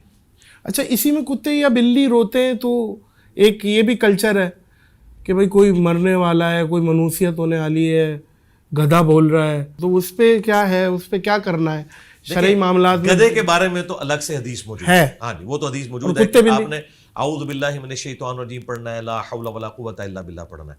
باقی یہ کہنا کہ کوا گھر کی منڈیر پہ بیٹھے تو مہمان آئے گا, جوتی پہ جوتی چڑھ گئی تو آپ کا سفر لکھا ہوا ہے, ہاں, اور کالی بلی نے راستہ کاٹ دیا تو یہ مشکلات یہ میرے بھائی یہ توہمات ہیں, ان کا دین سے کوئی لینا دینا نہیں ہے. یا تو کوئی چیز ہاتھ میں خارش ہو رہی ہے پیسہ آئے گا, جی, یا تو وہ چیز قرآن و سنت سے ثابت ہونی چاہیے یا سائنٹیفک فیکٹس کے ذریعے ثابت ہونی چاہیے. صحیح, کئی چیزیں سائنٹیفک فیکٹ سے بھی ثابت ہیں. مثال کے طور پر یہ بندر ہے, ان کی کمیونٹی میں ہلچل مچنی شروع ہو جاتی ہے جب زلزلہ آنے والا ہوتا ہے. اچھا, یہ ان کو علم غیب نہیں ہوتا, بلکہ یہ ہے کہ یہ جو زمین کی وائبریشن ہے نا, ان کا سینسٹیوٹی کا لیول زیادہ ہے. آپ کو پتا ہے ہاتھی زمین پر پاؤں مار کے نا 40 کلومیٹر دور تک کمیونیکیشن کرتا ہے. ہماری تو یہ چیزیں نہیں ہیں. عقاب 2 کلومیٹر اوپر سے نیچے دیکھ لیتا ہے, ہم نہیں دیکھ سکتے. اور اس سے اگلی بات, چڑیا اڑ سکتی ہے, ہم نہیں اڑ سکتے. حالانکہ عام مسلمان ایک چڑیا سے افضل ہے, تو افضلیت ختم نہیں ہوگی, اللہ نے اس کی وہ ڈومین رکھی ہے. اچھا, شوہر اپنی بیوی کو میکے جانے سے روک سکتا ہے کہ وہ اس کی نہیں بنتی, نہ سالوں سے بنتی ہے نہ ساس سے بنتی ہے, پسند نہیں ہے, شوہر نے حکم دے دیا بھائی تم نہیں جا سکتی, اب کیا معاملہ ہے, بیوی چلی جائے؟ اس کا ون لائنر ہے. اگر بیوی یہ کہے کہ میرا خاوند جب اپنے ماں باپ سے مل کے آتا ہے تو میرے ساتھ برا سلوک کرتا ہے, لہٰذا میں اپنے خاوند کو اجازت نہیں دوں گی کہ وہ اپنے ماں باپ کو ملے, تو کیا کوئی خاوند مانے گا اس بات کو؟ ہاں بھائی, پکا آ گیا نا. تو بھائی ماں باپ کو ملنے سے نہیں روک سکتے. جس طرح ایک خاوند یہ سمجھتا ہے نا کہ میرے ماں باپ کا میرے اوپر حق ہے, اسی طریقے سے اس بیوی کے ماں باپ کا بھی اس کے اوپر حق ہے. آپ کسی بھی عورت کو اس کے ماں باپ کو ملنے سے نہیں روک سکتے بھائی, ناٹ ایٹ آل. یہ اس کا شرعی حق ہے. بے شک ایسے. اور اگر آپ کو شوق تھا نا تو جب بیاہ کہ اس کو لائے تھے نا, اس سے پہلے ہی ان کو بتا دینا تھا کہ میں لے کے جا رہا ہوں, آندہ اس گھر کا منہ بھی نہیں دیکھے گی, تو انشاءاللہ تعالیٰ آپ کا رشتہ بھی نہ ہوتا. تو یہ پہلے طے کرنا صحیح تھا. اچھا, اگر وہ مان جاتے ہیں ٹھیک ہے بیٹا, کوئی بھی نہیں مانیں گے. اگر اتنے کوئی بدبخت ہیں جو مان رہے ہیں تو ان کے ساتھ ایسے ہی کرنا چاہیے. میت نکلے گی بیٹا اب وہاں سے, یہ ایک نہیں, وہ یہ نہیں کہتے کہ ہماری طرف نہیں آنا, وہ کہتے ہیں کہ اپنے خاوند کو چھوڑنا نہیں ہے. ہاں, یہ نہیں وہ کہتے کہ ہماری طرف نہیں آنا, یہ تو کوئی بھی نہیں کہتا. اور آج کل یہ بڑی نیوز آتی ہیں کہ بھائی غربت سے تنگ آ کر ماں نے خود بھی خودکشی کر لی اور بچوں کو بھی مار دیا, یا باپ نے مار دیا, یہ بھی خودکشی ہوئی. بالکل خودکشی ہے, اور وہی والی گرفت ہوگی, قیامت تک اپنے آپ کو ویسے ہی مارتا رہے. بالکل بخاری مسلم کی جو حدیث ہے, جس طریقے سے اس نے خودکشی کی وہی کرے گا. اور اس میں ایک پازیٹیو بات بھی کر لوں, شاید آپ کے پلیٹ فارم سے جب میں یہ کروں گا تو وہ بالدوں کو اچھی لگے. اللہ کے فضل سے ہمارا دیندار یا مولویوں کے طبقے سے لاکھ اختلاف, لیکن میں نے کبھی بھی کسی بھی فرقے کے دیندار بندے کو خودکشی کرتے ہوئے نہیں دیکھا, کیونکہ یہ چیز کم از کم ان کو کلیئر ہوئی ہے.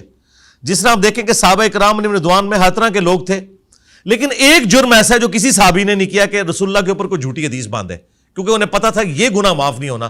نبی علیہ السلام کی حدیث ہے بخاری مسلم میں کہ جس نے میری طرف جھوٹ منسوب کیا وہ اپنا مقام جہنم میں دیکھ لے. بالکل اس طریقے سے دیندار جو طبقہ ہے نا, اپنی ساری کمزوریوں کے باوجود اس میں ایک پازیٹیو چیز ہے, وہ خودکشی نہیں کرتا. اور دوسری بات یہ ہے کہ وہ بھوکے رہتے بھی نہیں ہیں, کوئی نہ کوئی معاملہ ان کے ساتھ ہو جاتا ہے. یہ اسٹیٹ کی ذمہ داری ہے. یہ بعد میں تو سارے لوگ ہمارے این جی اوز والے بھی وہاں پہنچ جاتے ہیں کہ یہ دیکھیں یہ وہ رسی ہے جسے وہ لٹکا ہے. یار خدا کے لیے کیا تم ڈیٹرنس پھیلا رہے ہو, تم پہلے اس کو دیکھ لیتے تو خودکشی نہ کرتا. بعد میں تو سارے لوگ جا کے وہاں ویلاگز بنا رہے ہوتے ہیں. اگر علی بھائی کسی کے گھر پہ کوئی خواجہ سرا پیدا ہو جاتا اور والدین کو بھی پتہ چل جاتا ہے, آج کا تو جدید دور ہے, وہ ٹیسٹ کرتے ہیں بچوں کا, دماغ کا بھی, باڈی بھی, ہر پارٹ کا ٹیسٹ ہوتا ہے, وہ بتا دیتے ہیں کہ یہ بچہ, تو وہ بچہ کچھ رپورٹس آئی ہیں گھر سے بھی نکال دیتے ہیں, اس بچے کو اون نہیں کرتے. ایسی سچویشن میں کیا معاملہ ہے, کیا کیا جائے؟ بہت ظلم کرتے ہیں نہیں ماں باپ. مجھے بتائیں, انہی ماں باپ کے گھر جب ایک معذور بچہ پیدا ہوتا ہے جو ذہنی طور پہ معذور ہوتا ہے, کیا اس معذور بچے کو آج تک کسی نے نکالا ہے؟ پیار کرتے ہیں, سب سے پیار کرتے ہیں جی. اس سے تو یہ بہتر کنڈیشن میں ہے, یہ آپ کے سارے کام کر سکتا ہے, ٹھیک ہے, اس سے 1 کروڑ گنا یہ بہتر بچہ اللہ نے آپ کو دیا. آپ اللہ کا شکر ادا کریں کہ یہ آیا. وہ اگر بچہ آتا کہ جو 17-18 سال کا بھی ایک بوڑھی ماں کو اٹھا کے پیشاب کروانے کے لیے خود ٹوائلٹ لے کے جانا پڑتا, اس سے تو یہ بہت اچھی کنڈیشن میں. میں تو کہتا ہوں اگر کسی کے ساتھ ایسا معاملہ ہے تو وہ کبھی اس چیز کو کمپیئر کرے تو وہ اللہ کا شکر ادا کرے کہ اللہ تعالیٰ نے اس سے بڑی آزمائش سے اسے نکال لیا. اچھا سلوک کرے. باقی جو آپ کہہ رہے ہیں پتہ چل جاتا ہے, بالکل بچپن میں خود بخود پتہ چل جاتا ہے بغیر میڈیکل ٹیسٹ کے بھی, جو بالکل ایکسٹریم اس طرح کے جو معاملات ہوتے ہیں. ماں باپ کو چاہیے ان کے ساتھ اچھا سلوک کریں, وقت کے ساتھ انہیں ایجوکیٹ کریں اور انہیں معاشرے میں جو نارمز ہیں وہ سکھائیں. اور یہ جو ہمارا سب کانٹیننٹ کا معاشرہ ہے نا, اس کے اندر تو اسکول کالج میں تو ان کو داخل کروانا ان کے اوپر ظلم ڈھانے کے مترادف ہے. یورپ امریکہ کے اندر باقاعدہ بچوں کی ٹریننگ ہوتی ہے, وہ بلی نہیں کرتے کسی اس طرح کے بچے کو, وہاں پہ ہراسمنٹ نہیں کی جاتی ہے. یہاں تو ہراسمنٹ کرنا شروع کر دیتے ہیں. ایجوکیشن کی ضرورت ہے. بہرحال ماں باپ کی ذمہ داری ہے کہ بجائے ان کو اس کمیونٹی کے حوالے کر کے کہ وہ برائی میں مبتلا ہو جائیں, خود ان کی ٹریننگ کریں اور اچھے طریقے سے اپنے معاملات کو لے کے چلیں, اور ان کی خدا کے لیے شادی نہ کریں. میں اپنے قریبی لوگوں میں ایسے لوگوں کو جانتا ہوں جنہوں نے شادی کر دی ہے, اب وہ شادی ہو گئی, بعد میں پتہ چلا وہ پوری زندگی عورتیں وہ مظلومیت کی زندگی گزارتی ہیں, اتنا ظلم کرتے ہیں. تو یہ شادی اسٹیبلش ہی نہیں ہوتی, فوراً سے پہلے یہ خلا والا معاملہ کرنا چاہیے. اچھا, گھریلو جھگڑوں پہ اکثر قرآن کی قسم اٹھا لیں اور قرآن کو اٹھا لینا اپنے آپ کو سچا ثابت کرنے کے لیے, اور سامنے والی پارٹی کو بھی پتہ ہوتا ہے یہ جھوٹ ہے, لیکن پھر بھی لوگ اپنی عزت بچانے کے چکر میں اللہ ماشاء اللہ لیکن وہ پھر بھی اٹھا لیتے ہیں. ایسے میں وٹنس ہوں ایسے بہت سارے واقعات کا جنہوں نے اٹھایا اور ہمیں پتہ ہے کہ جھوٹا اٹھایا ہے, لیکن ہم ظاہر قرآن کی تعظیم کے لیے ہم اسے اب سچا مان لیں گے. ٹھیک ہے بھائی, آپ کیا سمجھتے ہیں یہ گھریلو مسئلے پہ قرآن مجید کی قسمیں اٹھا لینا اور قرآن مجید کو لے آنا بیچ میں؟ دیکھیں, اگر تو کوئی شخص ڈیمانڈ کرتا ہے نا کسی سے کہ تم قرآن اٹھا کے گواہی دو اس معاملے میں اور میں تمہاری گواہی کو تسلیم کر لوں گا, تو اس میں کوئی ممانعت نہیں ہے, کسی کے نزدیک بھی نہیں ہے. ظاہر ہے کہ اللہ تعالیٰ کی کتاب کی ایک رسپیکٹ ہے نا, اور یہ شروع سے نارمز رہی ہیں عدالتوں کی, اس میں کوئی حرج والی بات نہیں ہے. مسئلہ ہے جھوٹا قرآن اٹھانا. اب اگر اس نے قرآن اٹھا لیا, اب اسے آپ نہ کہیں کہ تو نے جھوٹا اٹھایا, تم نے ڈیمانڈ کی تھی نا, اب ماننا ہے, ہاں تو مانے اب آپ. بالکل ٹھیک ہے. اچھا, اگر آپ مجھ سے پوچھیں تو بھائی میں تو کسی کے قرآن اٹھانے کو نہیں مانتا, میں تو کہوں گا بھائی دلائل کے مطابق فیصلہ کیا جائے, جو حق پہ ہے اسے اس کا حق ملنا چاہیے. یہ نہیں ہے کہ بندہ فراڈی اور وہ قرآن اٹھا لے تو ٹھیک ہو گیا. اگر قرائن بتا رہے ہیں اور ثبوت سے ایک چیز ثابت ہو جاتی ہے, پھر اس کے قرآن اٹھانے کو نہیں مانا جائے گا بالکل. لیکن چونکہ لوگ خود ڈیمانڈ کرتے ہیں نا کہ یہ قرآن اٹھا لے میں مان لوں گا, تو پھر اسے آپ پیچھے نہیں ہٹنا چاہیے. لیکن قرآن اٹھانا اس چیز کی دلیل نہیں ہے کہ عدالت اسے قبول کر لے کہ چونکہ اس نے قرآن اٹھا لیا, گرچہ سی سی ٹی وی کیمرے میں یہی موبائل چوری کرتے ہوئے نظر آ رہا ہے, ٹھیک ہے جی, یا ڈی این اے کی رپورٹ بھی بتا رہی ہے کہ یہی تھا, تو چونکہ اس نے قرآن اٹھا لیا تو مان لوں, اس کی کوئی قرآن کے اعتبار سے یہ تو توہین کرنا ہے قرآن پاک کی. اچھا, اگر نوکری کے لیے رشوت دینا ضروری ہے تو نوکری بھی چاہیے, ایسی سچویشن ہے, رشوت ہے, ظاہر رشوت ہے, تو کیا کیا جائے ایسی اگر آپ میرٹ کے اوپر آتے ہیں اور صرف اس وجہ سے رہ جاتے ہیں کہ آپ رشوت نہیں دے رہے, تو پھر آپ رشوت دیں دل میں برا جانتے ہوئے, اس کا وبال اس کے اوپر ہوگا لینے والے پہ. لیکن ایسی نوکری آپ نے رشوت سے نہیں لینی کہ جو آپ میرٹ پہ نہیں آ رہے, وہ حرام ہوگا. وہ ہر بندہ یہی سمجھتا ہے علی بھائی کہ میں تو اس کا حقدار ہوں. نہیں, میرٹ وہ جیسے دیکھیں جب ایک لسٹ لگتی ہے, لاکھوں لوگوں کے انٹرویوز ہوتے ہیں, پھر شارٹ لسٹ ہوتی ہے, پھر یہ سارے معاملات. لیکن اس حدیث کو ہم پھر کیا کریں گے, رشوت دینے والا بھی اور اس کے بعد اس کو اس پہ گواہ بھی, تو پھر وہ تو اہل ہے, وہ تو پھر اس بات سے نکل جائے گا اس حدیث سے میں اہل ہوں. نہیں, میں آپ کو بتاتا ہوں. دیکھیں یہ ابن ماجہ میں حدیث ہے کہ رشوت لینے والا اور دینے والا دونوں جہنمی ہے, اس میں کوئی شک نہیں ہے. قرآن پاک میں 4 جگہ پہ اللہ تعالیٰ نے فرمایا, سورۃ البقرہ میں, سورۃ المائدہ میں, سورۃ الانعام میں اور سورہ النحل کے اندر, کہ تمہارے لیے حرام کر دیا گیا ہے مردار, بہتا ہوا لہو, خنزیر کا گوشت, اور جس کے ذبیحہ کے اوپر غیر اللہ کا نام لیا جائے. لیکن ساتھ کہا گیا کہ اگر دل میں بغاوت نہ ہو اور کیٹاسٹروفی کنڈیشن ہو تو تم اس میں سے اگر کوئی چیز کھا لیتے ہو تو تمہارے اوپر کوئی گرفت نہیں ہوگی. حتیٰ کہ سورۃ النحل میں یہاں تک آیا کہ اگر کلمات کفر بھی بکنے پڑ جائیں جان بچانے کے لیے اور دل ایمان پہ ٹھکا ہو تو اللہ تعالیٰ گرفت نہیں کرے گا. اب یہاں پہ آئے کہ آپ کا میرٹ بن گیا, آپ لاکھوں میں سے سکروٹنی ہو کے ٹاپ 10 میں پہنچ گئے. اب ٹاپ 10 میں آپ حقدار تھے نوکری کے, لیکن وہ کہتا ہے کہ اتنی رشوت دو, تم سلیکٹڈ تو ہے ہو لیکن رشوت کے بغیر میں اندر نہیں آنے دوں گا. پھر لینے والا گنہگار ہوگا, دینے والا نہیں ہوگا. لیکن اگر آپ ٹاپ 10 میں نہیں تھے, آپ 1000ویں نمبر پہ تھے اور رشوت دے کے ان ٹاپ 10 میں اور نوکری حاصل کر لی, پھر تو حرام ہے. اچھا, وہ بیچ میں بات ہوئی تھی سیروگیسی چائلڈ کے حوالے سے, آج کل پیٹ کسی اور کا اور حمل کسی اور کا, اولاد کس کی ہوگی؟ جس کا پیٹ ہے یا حمل ہے.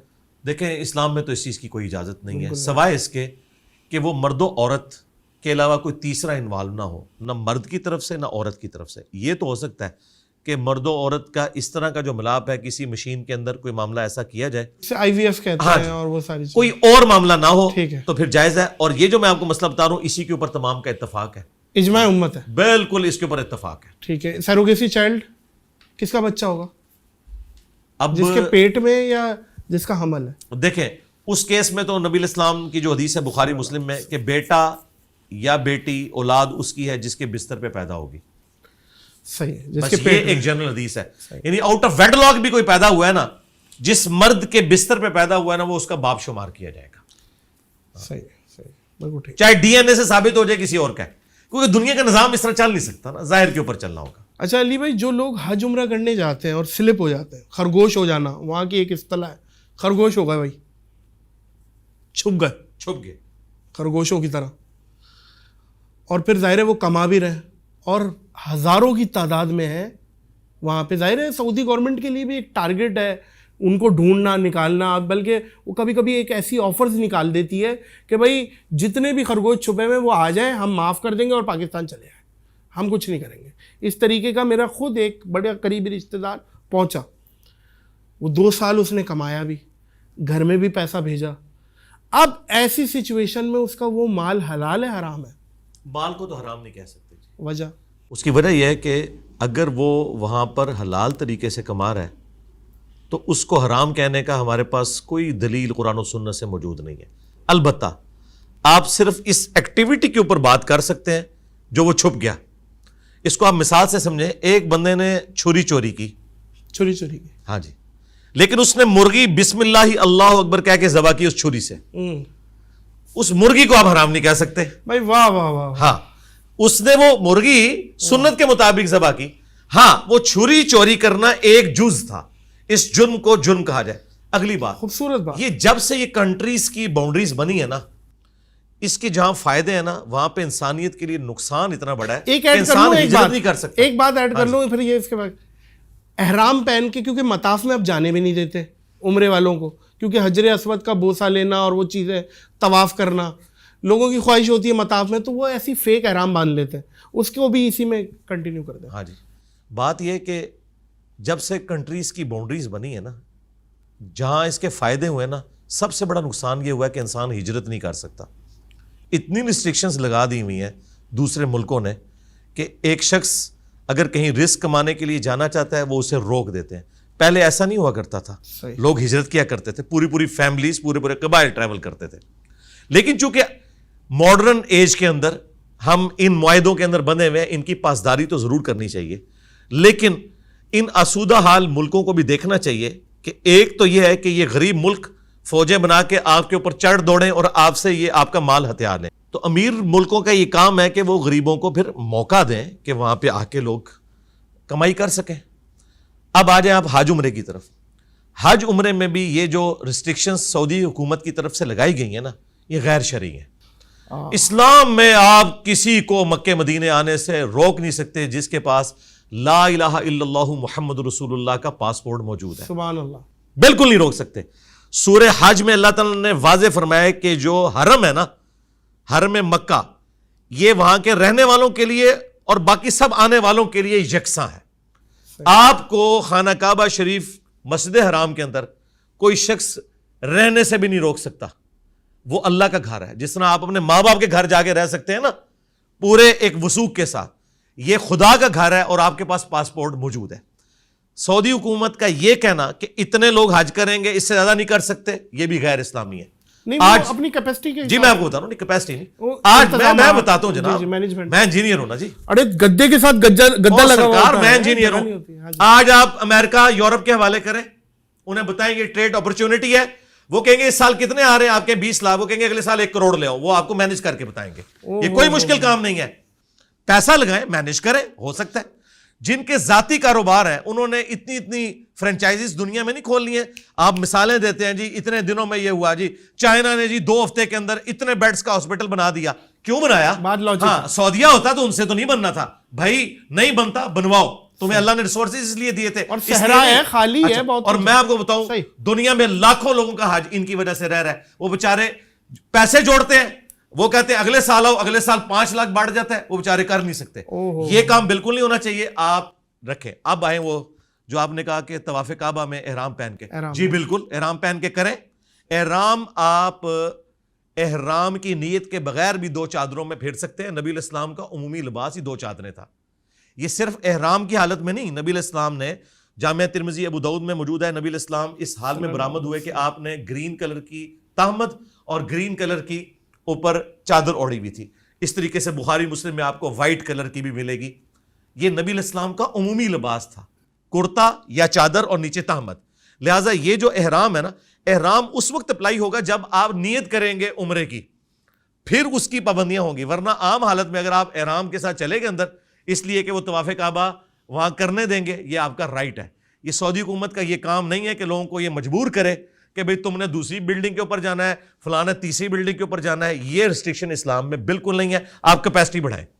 اچھا, ایک کوئی قریبی دوست یا بندہ کنڈے کی بجلی استعمال کرا ہوا اور ہمیں پتہ ہے, اس نے بھی بتایا ہوا ہے بھائی بجلی کا بل بہت آ رہا ہے اس لیے کنڈا ڈالا ہوا ہے, اور اس کے اے سی میں آپ بیٹھے ہوئے ہیں, اس کے پنکھے میں آپ بیٹھے ہوئے ہیں, مستفید آپ بھی ہو رہے ہیں.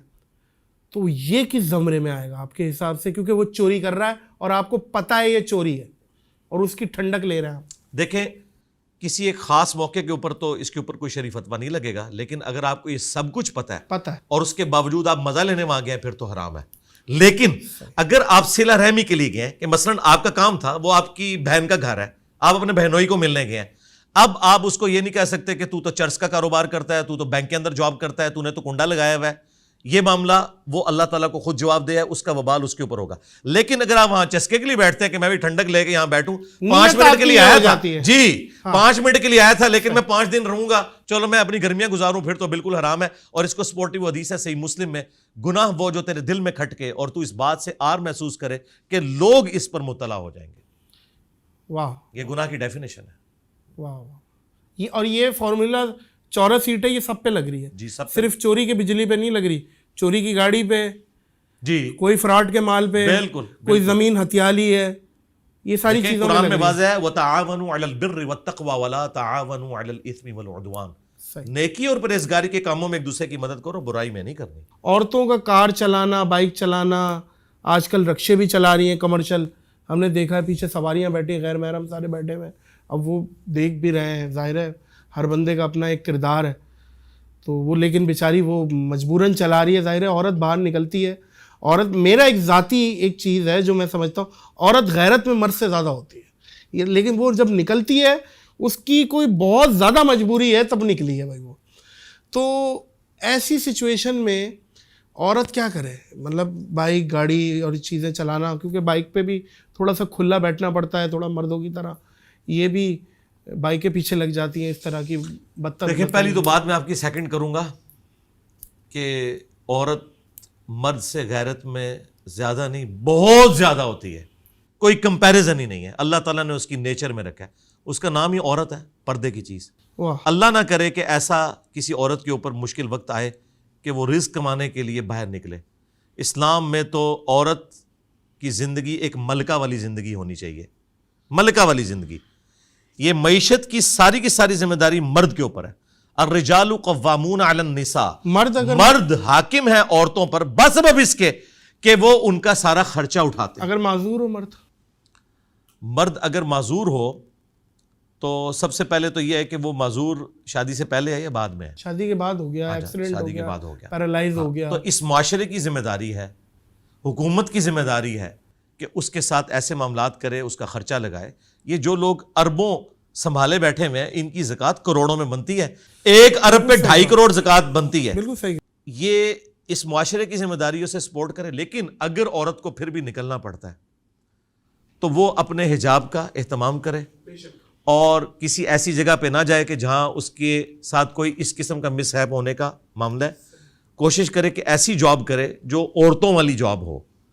اب یہ جو آپ نے کہا نا بائک چلانا, بھائی جب سے یہ پیٹرول اتنا مہنگا ہے, گاڑی تو ہر بندہ افورڈ نہیں کر سکتا کہ وہ اپنے بچوں کو اسکول بھیجے. میں تو اب اپنے جہلم شہر میں دیکھتا ہوں کتنی عورتیں پورا نقاب برقع کیا ہوا ہے انہوں نے, اور وہ اپنے بچوں کو موٹر بائک پہ خود چھوڑتی ہیں اسکول. بہت اچھا کام ہے. دودھ پیتے بچوں کا پیشاب پاک ہم سنتے ہیں کہ بھائی بچے کو پیشاب پاک ہے. پیشاب تو پیشاب ہے. الٹی بھی کہتے ہیں کہ بھائی کوئی بات نہیں, دودھ پیتا بچہ ہے, کچھ ایسی چیز تھوڑی کھاتا ہے کہ کوئی غلط چیز ہو. صحیح ہے, نماز بھی پڑھ لو. تو اس پہ کیا معاملہ ہے شرعی؟ دیکھیں الٹی والا جو معاملہ ہے نا, یہ تو فقہ حنفی والوں نے اجتہاد کیا ہوا ہے. الٹی کا نجس ہونا کہیں سے کوئی ثابت نہیں ہے. پیشاب تو ظاہر ہے نجس ہے, چھوٹے بچے. جی چھوٹے بچے کا بھی نجس ہے. صرف اس میں یہ ہے کہ نبی الاسلام کی حدیث ہے بخاری میں سنن ابی داؤد کے اندر کہ اگر لڑکی کا پیشاب ہے تو آپ نے اسے پورے اہتمام کے ساتھ, یعنی لڑکی اور لڑکے کے اعتبار سے یہ فرق کیا گیا ہے نبی الاسلام کی تعلیمات کی روشنی میں کہ اگر لڑکی کا پیشاب ہے تو اسے پورے اہتمام کے ساتھ دھونا ہے, اور اگر لڑکے کا پیشاب ہے تو اس پہ چند چھینٹیں مار لینا کافی ہے. اس سے بعض لوگوں نے رزلٹ نکال لیا کہ شاید پاک ہے.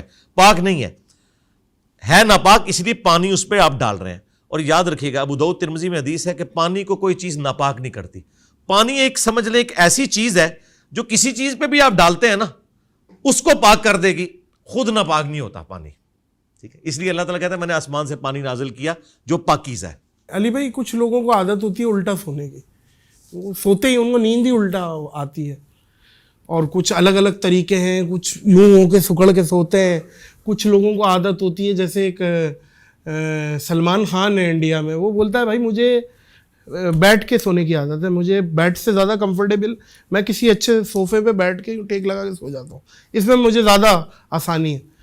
تو یہ اس طریقے سے سونا کیسا؟ اور کچھ لوگ کہتے ہیں غلط خواب آئیں گے اس اینگل پہ سو گے, گردن میں وہ جو اٹھنے کی کوشش کرتا ہے بندہ اٹھ نہیں پاتا, اس کو پتہ نہیں کیا کہتے ہیں انگریزی میں, یہ ساری چیزیں. تو اس کو ذرا کنکلوڈ کریں. دیکھیں صرف ایک طریقہ ہے سونے کا جس کی ممانعت ہے, وہ کیا؟ وہ ابو داؤد اور سنن ابن ماجہ میں حدیث ہے کہ ایک صحابی کہتے ہیں کہ میں پیٹ کے بل لیٹا ہوا تھا, ایک شخص میرے پاس آیا, اس نے میرے پاؤں پہ اپنے پاؤں سے ٹھوکر ماری اور کہا اٹھ, یہ جہنمیوں کا طریقہ ہے. وہ کہتے ہیں میں نے ایسے اٹھ کے دیکھا تو وہ اللہ کے محبوب صلی اللہ علیہ وآلہ وسلم تھے, کیونکہ جہنمیوں کو بھی جہنم میں الٹے پیٹ لٹا کے ان کی پھینٹی لگائی جائے گی. بولے اعوذ باللہ تعالی. الٹے پیٹ سے مراد جو یوں, اللہم اجرنا من النار, الٹے پیٹ وہ یوں پیٹ کے بل. اچھا پیٹ کے بل لیٹنا منع ہے, صحیح ہے. بس اس کو چھوڑ کے ہر طرح آپ لیٹ سکتے ہیں, آپ کی مرضی ہے. دائیں کروٹ لیٹیں, بائیں کروٹ لیٹیں. ہاں سنت ہے دائیں کروٹ لیٹنا, لیکن بائیں کروٹ بھی آپ لیٹ سکتے ہیں. ممانعت کوئی نہیں, ممانعت جس چیز کی ہے وہ پیٹ کے بل لیٹنے کی ہے. باقی یہ جو آپ بات کر رہے ہیں نا, اب میں آپ کو بتاؤں, میں گاؤں تکیہ لے کے سوتا ہوں, مجھے یہ عام تکیے کے اوپر نیند ہی نہیں آتی جب تک کہ میرا سر اتنا نہ ہو جائے کہ یہ جو جتنا فاصلہ ہے یہ کور نہ کرے, اس سے تھوڑا سا زیادہ ہو, یہ ایسے مجھے نیند ہی نہیں آتی. تو یہ ہر بندے کا ڈیفرنٹ ہے. پیٹ کے بل لیٹنا منع ہے. اور ابو داؤد میں ایک اور حدیث ہے, کوئی بھی شخص کسی ایسی چھت کے اوپر نہ سوئے جس کے باہر منڈیر نہیں ہے, کیونکہ نیند میں سونے کی بعض لوگوں کو عادت ہوتی ہے. تو نبی علیہ السلام فرمایا ایسے شخص سے اللہ کا ذمہ اٹھ گیا, یعنی اگر آپ وہ نیند میں چلا اور چھت سے نیچے گر گیا تو وہ خود حرام موت مرا ہے, کیونکہ اللہ تعالیٰ نے اس کی ممانعت کی ہوئی ہے. اس کو پتہ ہی نہیں ہے. نہیں پتہ نہیں ہے میرے بھائی, اس نے پتہ ہونا چاہیے اسے کہ نبی علیہ السلام نے منع فرمایا ایسی چھت پہ سونے سے, صحیح پہلے ہی منع کر دیا. صحیح ہے, صحیح ہے. ہاں تو کیوں چڑھا ہے اوپر, وہ بالکل ٹھیک, نہیں سو سکتا وہاں پہ. یہ عادت ہوتی ہے, یہ عادت ہوتی ہے لوگوں, بالکل صحیح ہے. کہ نبی علیہ السلام نے فرمایا 3 لوگوں سے اللہ تعالیٰ نے قلم اٹھا لیا ہے. ایک شخص جو سویا ہوا ہے, مجنون ہے, اور جو نابالغ ہے. لیکن یہ جو کیس ہے نا کہ آپ ایسی چھت پہ سو رہے ہیں, یہ تو آپ کے اختیار میں ہے نا. اختیار میں. نبی علیہ السلام فرمایا کہ جس نے بغیر 4 دیواری والی چھت کے اوپر سویا, اللہ کا ذمہ اٹھ گیا اس سے. صحیح ہے, صحیح. گونگے اور بہرے شخص کے بارے میں وہ کیا رہا ہے؟ اگر وہ اشاروں میں گالیاں دیں, ان کی بھی کچھ اشارے ہیں آئیڈینٹیفائی, میں ریپیٹ نہیں کر سکتا, وہ ہیں, مجھے پتا ہے, چھوڑے. تو وہ باقاعدہ گالی ہے. ہمیں تو ہمارے پڑوس میں ایک بیچارہ ایک گونگا رہتا تھا, تو ہم بچپن میں چھڑتے تھے, اور وہ اس کا دوست بھی ہم دیکھتے تھے آ کے نا آپس میں وہ یوں کر کے اس سے کمیونیکیٹ کرتا تھا, اور میں کھڑکی میں کھڑا ہوا دیکھ رہا ہوں آدھا 1 گھنٹہ وہ باتیں کر رہا ہے, پتہ نہیں کیا کر رہا ہے. اللہ نے ایک حرص دی ہوئی ہے انہیں اشاروں میں, پتہ نہیں کیا سلیپ اسٹک. اور میں یہ سمجھتا ہوں سب سے بڑی زبان ہی اشارے کی ہے, کیونکہ ہم بہت سے ممالک جاتے ہیں تو انگلش یا ان کی لینگویج میں پھنستے ہیں, اٹلی وٹلی میں, تو ہم وہاں اشارے میں بات کرتے ہیں تو سمجھتے ظاہر ہے اشارے کی زبان. تو اس طرح اگر گالی دینا تو کیا اس کا بھی وہی معاملہ ظاہر ہے 100%. ان کو تو پتا ہے وہ کیا کر رہے ہیں. ہاں, اور معذرت کے ساتھ آپ جس شہر سے ہیں وہاں سے تو جو گونگے اور بہرے نہیں ہیں وہ بھی ہاتھ کے اشاروں سے گالیاں دیتے ہیں. ہاں بھائی. اور بلکہ وہ کراچی کا ایک بڑا مشہور پرینکر ہے, میں نے اس کو دیکھا ہے, وہ وہ اشاروں سے گالیاں دیتا تھا, ایک دو بار اس کی پھینٹی بھی لگنے لگی ہے. ہاں ہاں باقی کون پتہ, وہ ابھی اس وقت میرے سامنے بیٹھا ہے اس لیے میں کہہ نہیں یار علی بھائی آپ یقین کریں, آپ میرا کوئی بھی پرینک اٹھا کے دیکھیں, اگر گالی ہے نا میں نے اپنا کام چھوڑ دینا, یہ کام نہیں کیا بلیو میں, یہ جو ہوتا ہے یہ لعنت والا ہے. ارے یار علی بھائی کچھ ہمارے میں نے بھی, دیکھی بھی ہے, ہم بھی ایک جن تھے پرانے, آج ہم دیو ہے, ہمارا بھی لے لے یار, آپ دیو ہیں ہم دیو کے بھی پیو ہیں. جناب علی, مان لیا. جناب علی بات یہ ہے میں اپنی آن کیمرہ غلط کاموں سے توبہ کرتا ہوں, اللہ مجھے نادانی ظاہر ہے اس وقت ڈائریکٹر تو میں نے اسی کہہ رہا ہوں, وہ تھا نا, تھا وہ مر گیا, اس کے انتقال کو بھی تقریباً کوئی اس کی 15ویں برسی ہو چکی ہے, لیکن اس کی روح بھٹک رہی ہے ابھی بھی یوٹیوب پہ نا. سر بات یہ ہے ٹھیک ہے, اس میں کوئی شری گرفت نہیں ہے, اگر توبہ کر لی ہے. میں توبہ کر لی ہے, اور جتنے بھی جو میں نے ریئل پرینکس کیے ہیں, آج میں یہ بات پہلی دفعہ دوہرا رہا ہوں علی بھائی کی برکت سے, جو میں نے لوگوں کو تنگ کیا, اگر ان سے ان کی دل آزاری ہوئی ہے, اس کیمرے کی وساطت سے بھی میں توبہ اور معافی چاہتا ہوں, اللہ سے بھی معافی چاہتا ہوں. انشاءاللہ آگے اس چیزوں کو ظاہر ہے اللہ استقامت دے, آپ دعا کریے گا اس چیزوں میں نہ ہی جائیں تو بہتر ہے. میں خود کیونکہ ظاہر ہے جس گاؤں جانا نہیں وہاں کا راستہ کیا پوچھنا, آپ اس کو کھولنا. اچھا تو وہاں واپس ہیں, وہ جو گالی دینے والا ہے اسے بھی پتا ہے, اس کے پاس اتنے ہی ریسورسز تھے, اس نے وہ پورے یوٹیلائز کیے, لہٰذا وہ بھی گنہگار ہوگا, سیدھی سی بات. اس کے دور میں سوشل میڈیا, دیکھیں ٹو بی آنیسٹ ہم بھی ہیں, کام کر رہے ہیں, لیکن بات وہی ہے جو حق سچ ہو. ایک طوفان بدتمیزی تو ہے, اور ابیوزو بھی ہے, کرٹیسزم بھی ہے, ماں بہن کی گالیاں بھی دی جا رہی ہیں, فحاشی کا اڈا بھی ہے, مجروں کا اڈا بھی, کیا کیا ہے آج کے دور میں. کیا جیسے میرا بچہ بڑا ہو رہا ہے, میں کنفیوزڈ ہوں, میں بلکہ کنفیوز کیا, میں نے تو خیر یہ فیصلہ کیا ہے, میں نے کسی سوشل میڈیا اکاؤنٹس کی اجازت نہیں دینی اسے. زندگی تو گزار سکتا ہے نا, یا آکسیجن ہے. آپ کیا سمجھتے ہیں کہ آنے والی پوت کو سوشل میڈیا پہ ہونا ضروری ہے, یا جیسے آپ کہتے ہیں کتابی مطالعے ضروری ہیں؟ سوشل میڈیا کے لیے تو پہلے ایجوکیٹ کرنا بھی تو بہت ضروری ہے. وہاں پہ جہاں پہ تعلیم نہیں گئی ہے وہاں انٹرنیٹ چلا گیا پہلے. دیکھیں یہ بالکل نان سینس اپروچ ہے کہ کسی چیز کے نقصانات کی وجہ سے آپ اسے مکمل طور پر بین کر دیں. صحیح, ٹھیک ہے, اسلام نے ہمیشہ ہر چیز کا راستہ نکالا ہے. اب دیکھیں اللہ تعالیٰ نے ایک سیکس کا ایلیمنٹ انسان کے اندر رکھا ہے, لیکن اس کو نکالنے کا راستہ نکاح کا ہے. یہ نہیں کہا کہ اپنے آپ کو خسی کر لو. بخاری مسلم حدیث ہے, صحابہ کرام نے حضور سے پوچھا یا رسول اللہ ہم اپنے آپ کو خسی کرنا چاہتے ہیں, آپ نے فرمایا اس کی اجازت نہیں ہے. بخاری مسلم حدیث ہے, اے نوجوانوں کے گروہ جس میں استطاعت ہے وہ نکاح کرے, اور جو نکاح نہیں کر سکتا وہ روزے رکھ کے اپنی شہوت کو ٹھنڈا کرے, لیکن اپنے آپ کو خسی نہیں کر سکتا. ایک نیچرل چیز ہے.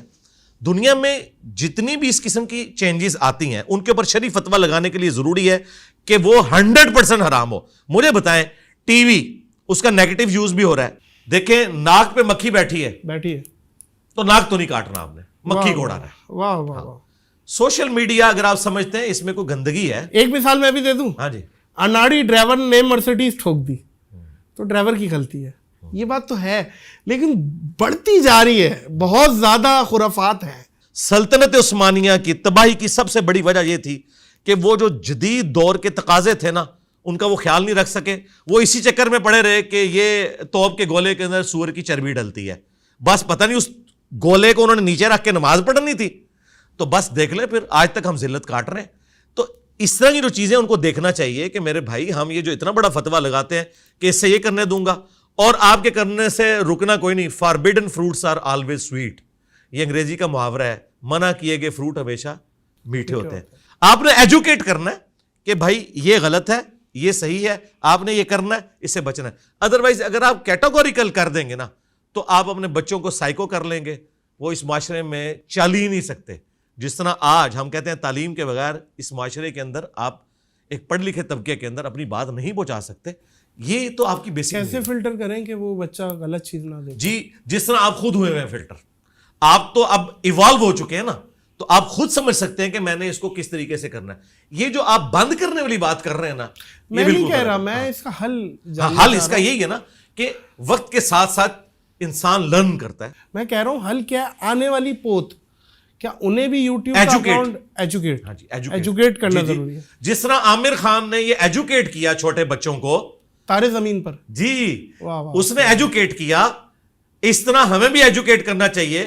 یہ آپ نے ایجوکیٹ کرنا ہے. آپ نے یہ نہیں کہنا کہ میں نے اپنے بچوں کو اب مدرسے نہیں بھیجنا، میں نے اپنے بچوں کو قرآن پڑھنے کے لیے نہیں بھیجنا. اچھا علی بھائی، جاتے جاتے کوئی ایک ایسا یادگار میسج جو کہ 100 سال 200 سال بعد بھی کوئی دیکھے، شاید کیا یقیناً آپ بھی نہیں ہوں گے، ہم بھی نہیں ہوں گے، کوئی ایسا میسج دینا چاہیں گے جو ویڈیو فارم میں یاد رہ جائے آپ کا؟ اور بولیں آپ کچھ. بولوں؟ سن لیں گے، کیمرہ بھی سن لے گا. دیکھیں ہمارا تو ایک ہی میسج ہے. قرآن میں ہمیں حکم تھا ایتونی بکتاب من قبل ھذا او اثارۃ من علم ان کنتم صادقین. اے نبی ان سے فرماؤ کہ اگر مجھ سے کوئی بحث کرنی ہے تو کتاب میں کوئی چیز ہے تو وہ لے کر آؤ، جو تمہارے پاس اپنی کتابیں الہامی موجود ہیں، یا انبیاء کے آثار میں سے کوئی چیز ہو وہ مجھے پیش کرو اگر تم سچے ہو. اندازہ کریں کہ نبی علیہ السلام کو اللہ تعالیٰ نے یہ طریقہ سکھایا ہے کہ کتاب و سنت سے بات کرنی ہے. نبی علیہ السلام نے بھی حجۃ الوداع پہ فرمایا اپنے بعد 2 چیزیں چھوڑ کے جا رہا ہوں، کتاب اور سنت. اور غدیر خم پہ فرمایا قرآن اور اہل بیت. ہم یہ کہتے ہیں کہ آپ بکش مسلمان بنیں اور اپنی نسبت اس شخص کے ساتھ مضبوط کریں جس کی قبر مدینے میں ہے، صلی اللہ علیہ وآلہ وسلم. کیا بات ہے، کیا بات ہے. علی بھائی بہت بہت شکریہ، جزاک اللہ خیر. بڑی مہربانی. اس نفسہ نفسی میں جو سب سے قیمتی چیز کسی کے پاس ہوتی ہے وہ ہوتا ہے اس کا وقت. وقت ہم نے دیا، ہم تو آئے تھے، آپ نے دیا، آپ کی بڑی مہربانی. الحمدللہ ہمارے پاس تو تھا، ہم آ گئے اور آپ نے نکالا، آپ کا بڑا پن. اور اللہ آپ کو استقامت دے، اللہ ہم کو بھی استقامت دے، آمین بس اللہ راضی ہو جائے. آمین آمین. جب ہم جائیں دنیا سے تو اللہ راضی ہو، بس یہی مشن ہے اور یہی کوشش ہے. معزز خواتین و حضرات، اس پوڈ کاسٹ کو اختتام کریں گے اس دعا، اس یقین، اس اپنے پن کے ساتھ کہ اپنا اور دوسروں کا بہت زیادہ خیال رکھیے گا. 1947 میں ہمیں پاکستان کی ضرورت تھی، آج پاکستان کو ہماری ضرورت ہے. پاکستان کو خصوصی دعاؤں میں یاد رکھیے گا، مجھے دعاؤں میں یاد رکھیے گا، علی بھائی کو دعاؤں میں یاد رکھیے گا. اللہ حافظ.